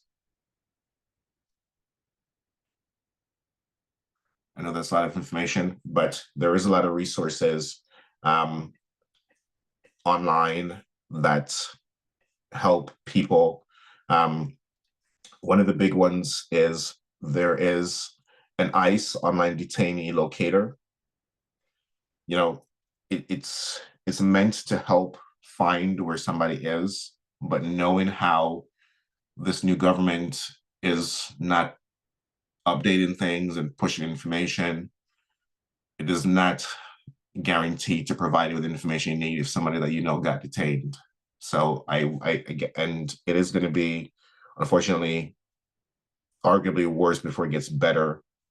So talk to your local community resources. I believe the state has a very good website with resources on there. Deb and Allegra, I think what I sent can be shared on our sites because it also has links in there that people can use. Some of those links come from statewide resources, and that focuses on immigration. You know, one of the things I wanted to ask Paul about, but we didn't get into, as I said, because it was a short conversation, is what is our local response in terms of, you know, I know we're considered a sanctuary town, but how are we 100% committed to that? Do our officers have very clear directives to say, you know, you do not assist with ICE in any form? And of course, there's going to be exceptions of violent crimes, things like that, you know, but at the same time, kids that are here, whether they are here documented or, you know, they do have rights to, you know, to enroll in schools, and they do have rights to feel safe going to schools. So, and that can only be guaranteed and protected by, you know, our local school board and our local police. So I think those are conversations that we should have to see what is our town doing for our immigrant community.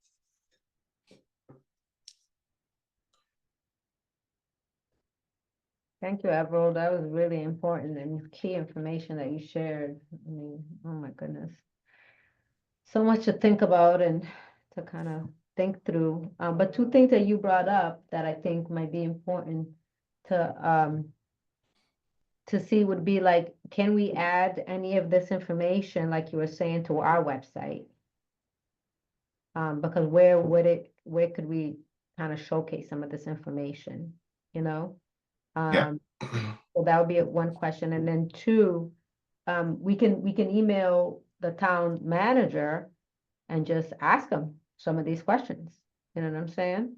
And I know you have obviously, you know, better, you know, knowledge base around this. I don't know if you wanna, you know, send Allegra and I, because obviously since we're the ones that kind of communicate, if you want to send us a slew of questions, or if we want to kind of, you know, pass it by the group or whatever. I don't know how we want to do it, but we can get that to the town manager and pose those questions, you know? I can draft some questions, yeah. Yeah. And I forgot to add one thing. I think Allegra had asked about the red cards. So and I think we did this under the first Trump administration, where, you know, there's this company that prints red cards. They call that because they're actually red. And on there, it lists people's rights in different languages. They can be ordered in quite a few different languages. Essentially, you know, telling them what their rights are, as like the same size as a business card. And I think I said I was going to order some, and I did. So I'm going to drop off maybe about 500 to Cress. I think that might be a good place to put them. So if anyone wants to pick some up from there and distribute them elsewhere, that's fine, because I think they came in the mail today. I had a package, I didn't look at it, but I think that's what they are. So I can deliver those to Crest sometime this week. Great. Awesome. Erica, you have some questions? No, I thought Philip had said that the Human Rights Commission actually had a resource list on their website. And so maybe what we want to do is affirm our support for all who live in Amherst, and then link to the Human Rights Commission, because I thought Philip said that you can also download the red cards. And I actually know a couple people who work at Amherst, I mean at UMass, and they were given, employees were given those red cards.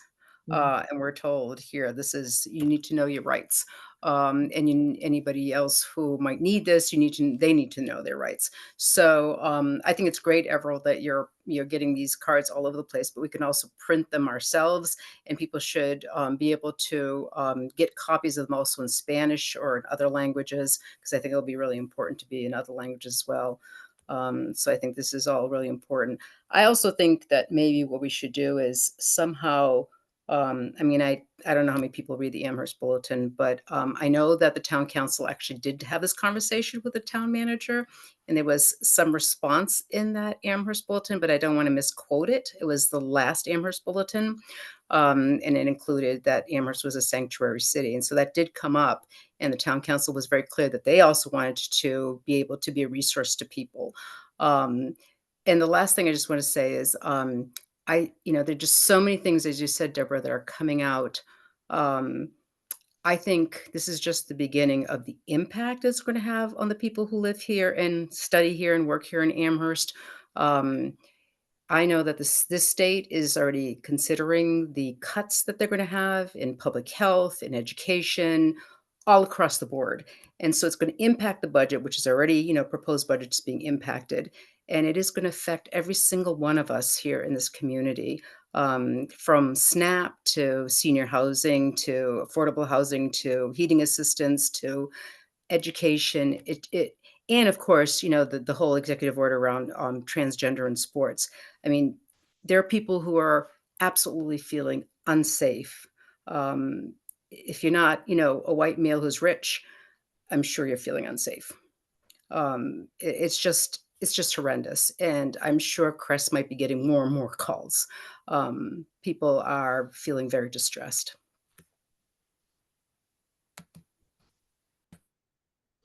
I think that's a very good point about Crest. And so,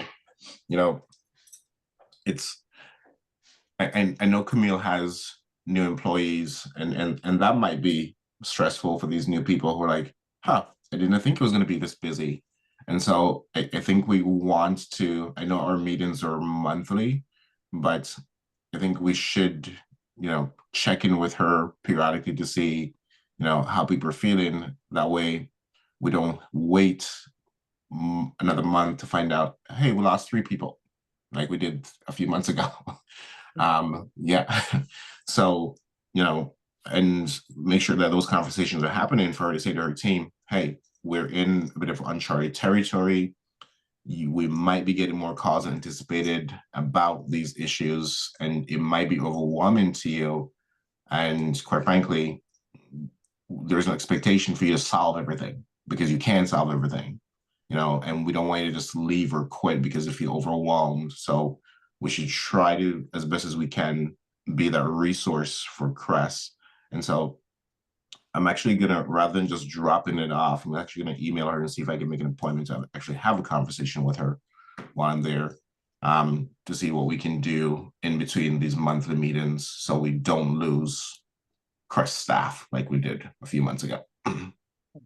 Yeah, actually, that's a good point that you brought up, Pablo, because actually Allegra and I had discussed trying to meet up with Camille too. So if you are going to, why don't you do that first, just because, yeah, you're dropping off cards, do that, let us know. And then since we'll be checking in with her periodically, then Allegra and I can kind of check in with her. Because that was something actually we had texted each other about earlier today, checking in with Camille, because yeah, it's going to be very necessary for us to do that.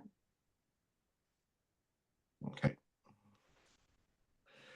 All right, folks, it's 9:44, so I know we still have another another public comment, so I think we wanna wrap it up. Thank you, Everald, again. That was so critical, so necessary, and then we'll do the follow-up in regards to like linking to HRC's website. Everald, you can get us the questions. You'll follow up with Camille, and then we'll continue to, do the best we can, given such a difficult time we're living through. Yep. Do the best we can. Mhm. I just wanted to extend my appreciation to all of you for all that you bring to this work and sticking through it. So we have 4 members of the audience. If anyone would like to make an additional public comment, you can use the raise hand feature and we will bring you into the room. All right. Good evening again, Pat Ananibako from Amherst. Hi, Ms. Pat. I won't talk very long because I know it's late. Again, thank you all for your time. I appreciate you guys discussing immigration, such an important topic, and to have CSSJC take time to do this. Emerald, thank you for the presentation. Deb, I'm not sure that Town Council and even Paul truly understand the role you play in our town, that you do speak for us. You do speak for marginalized group in our town, and they should start listening to you, because without you and some of you in this committee, for example, we won't know a lot of things that is happening in our midst. So I just want to really publicly thank you. I know this work is very hard. It really breaks my heart that there is a Rob bylaw committee, and it was just only you fighting for the marginalized group. That is so depressing. And yet we call our town a liberal community. I'm not sure we deserve that name, because when we look at who makes the decision, how resources are shared, if Rob project is something that white people want in this town, it would have been established 2-3 years ago. What I don't get is people that look like me just keep silence and just act like, let's be nice, let's be peace.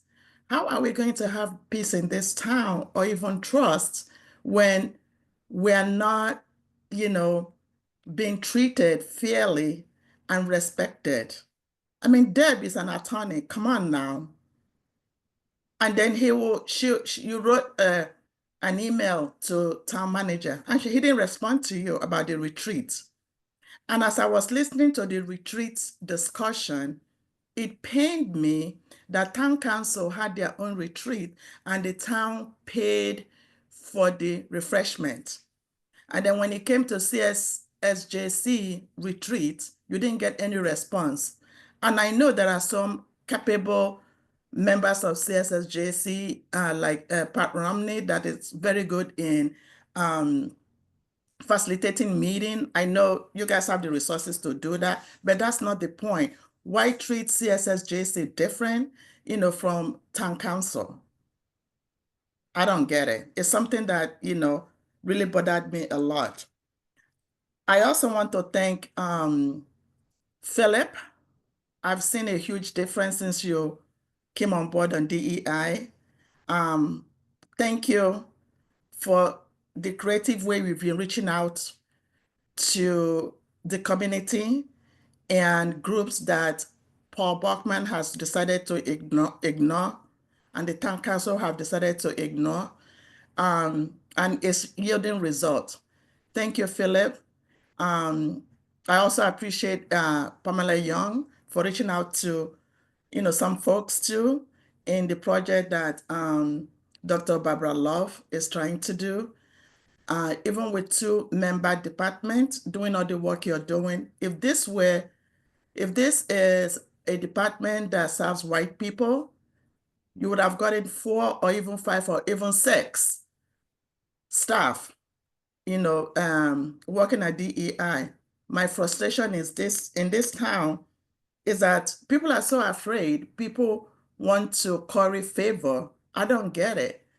We're suffering in this town. And when I listen to the immigration discussion, to be honest with you, I am in immigrant community.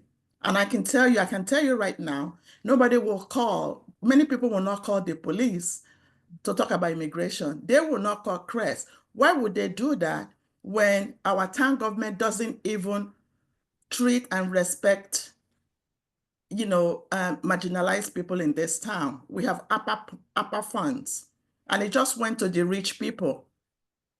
Okay, come on. Drake got $300,000. The rich get richer in this town. They make all the decision. Let me say this very bluntly, okay? With due respect, I served on CSWG. That was a joke committee. Human Rights Commission is a joke. This committee is a joke to Paul Bachman and to town council.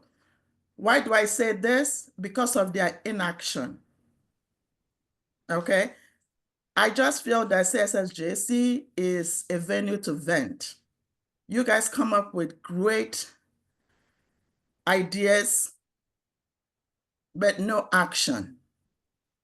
Because what our town government is trying to do is check off the box.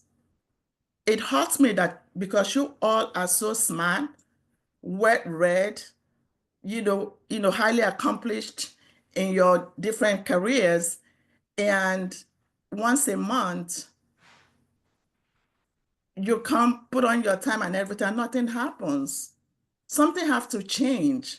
Honestly, with the Rob, my thing is, if it's not going to be independent body, I think people should rally in this town and resist and oppose it. There should not be any Rob if it's not independent. It will be a complete waste of time. You don't want adversary Rob. It's not going to work. And I can go on and on, but it's just, I appreciate you guys so much, but I just feel that CSSJC is not accomplishing the vision that CSWG had. This is not what, with Deb, you can, this is not what, and that's why I left last year. I did not reapply to continue, and because it's like, turning the way round and round, nothing is happening, no action, no nothing. It pains me so much, and there's so much our town could do. And this is election year. Election have consequences. And town council is already positioning themselves as forward as to what they're going to use for their campaign. They have money all of a sudden to do the roads. They have money all of a sudden to fix Banks Community Center, because you know why? People my age, they vote consistently, the elderly population. That's their campaign stuff. I'm done. Good night. My venting venue every month. I love you all. Thank you so much. Thank you, Ms. Pat.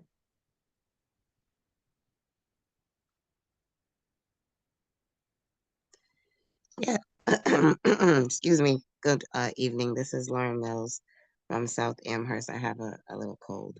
I apologize.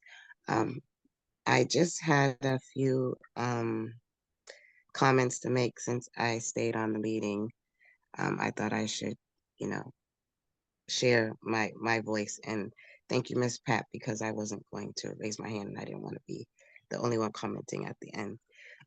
But one of the questions that I had for the CREST director is who is giving CREST the description of what is happening on a call? Is it the APD, or is it when you go to the call, does somebody, explain who is it that gives you the description?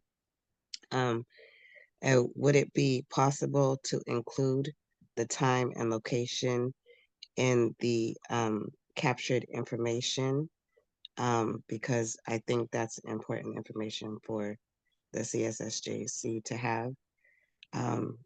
In your update, you mentioned the Clark House, the Survival Center, and apartment complexes, and these are all places where homeless and lower income people, you know, reside or are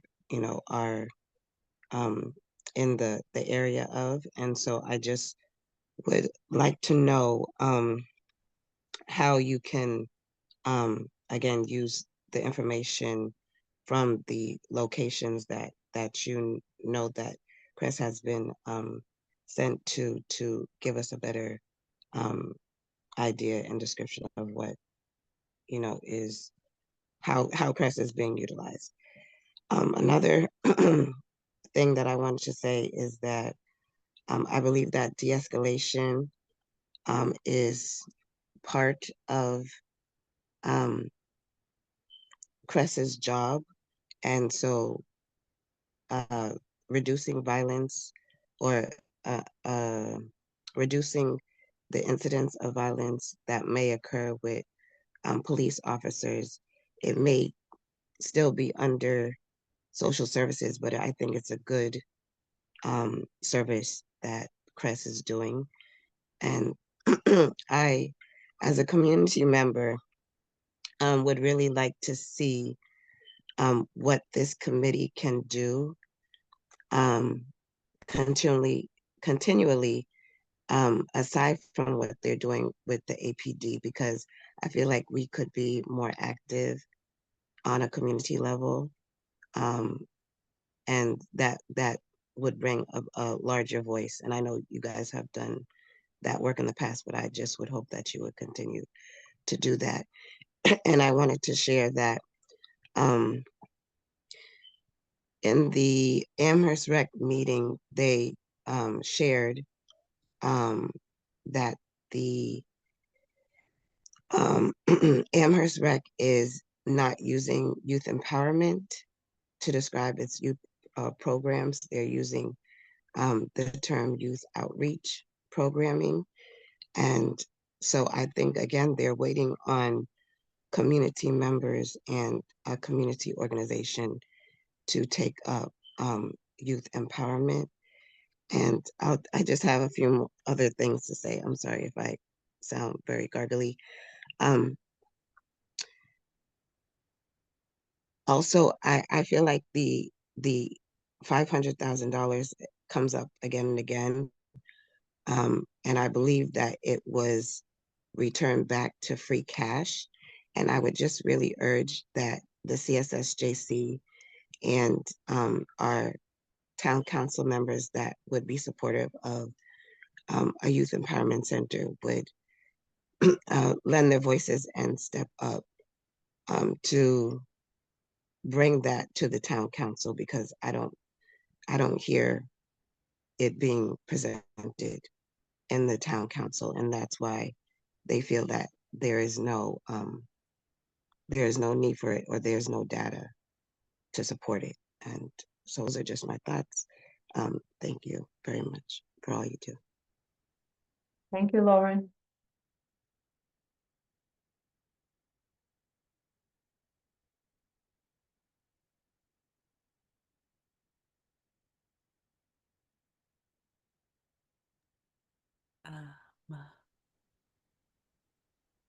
Not seeing any new hands. Just kidding. Here we go. It's Brianna. Hey everyone, I want to thank you for all of your time and energy that's been going into pushing forward CSWG recommendations. Deborah, I'm like so grateful for your advocacy to push forward the Resident Oversight Board and all of the specific requirements that the CSWG wanted to just make it independent and to make it powerful. Something that I wanted to bring to you all's attention, just hearing about CRESS and hearing CRESS in the community. I think that CRESS I think Camille's done an incredible job building out CRESS. I do think a lot of community members are fearful to interact with CRESS because of its close affiliations with the police. And in your retreat, if you all have the time, I would definitely look into exploring what Crest would need to possibly have a community outreach manager or impact manager. Because Camille, it seems like she's doing a lot. She's doing these impact reports, she's doing training, supervision, and it would be really nice to have somebody from the Amherst community to bridge that gap and to really connect with people in the community who are afraid to call the police, to call Crest. Because I think that's the gap. And it seems like this is a possible solution around it, given that dispatch is not giving calls to Crest. So I just wanted to throw that out there, and thank you all for your advocacy and great work. And I'm tuned in and I'm supporting you all. Thank you. Thank you, Brianna. Thank you, Rihanna.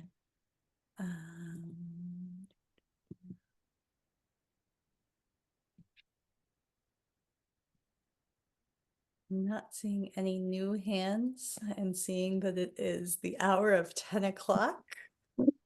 Do we have a motion to adjourn? Can I just move to adjourn? Can I just adjourn? We can just adjourn. All right, I'm gonna adjourn. We are done. It is 10 o'clock. Thank you all for all this wading through the weeds. I don't know if I have to pause the recording or stop it. I'm gonna stop it and then I'm gonna end the meeting. Good night. Night, everybody. Good seeing you all. Good night. Good night.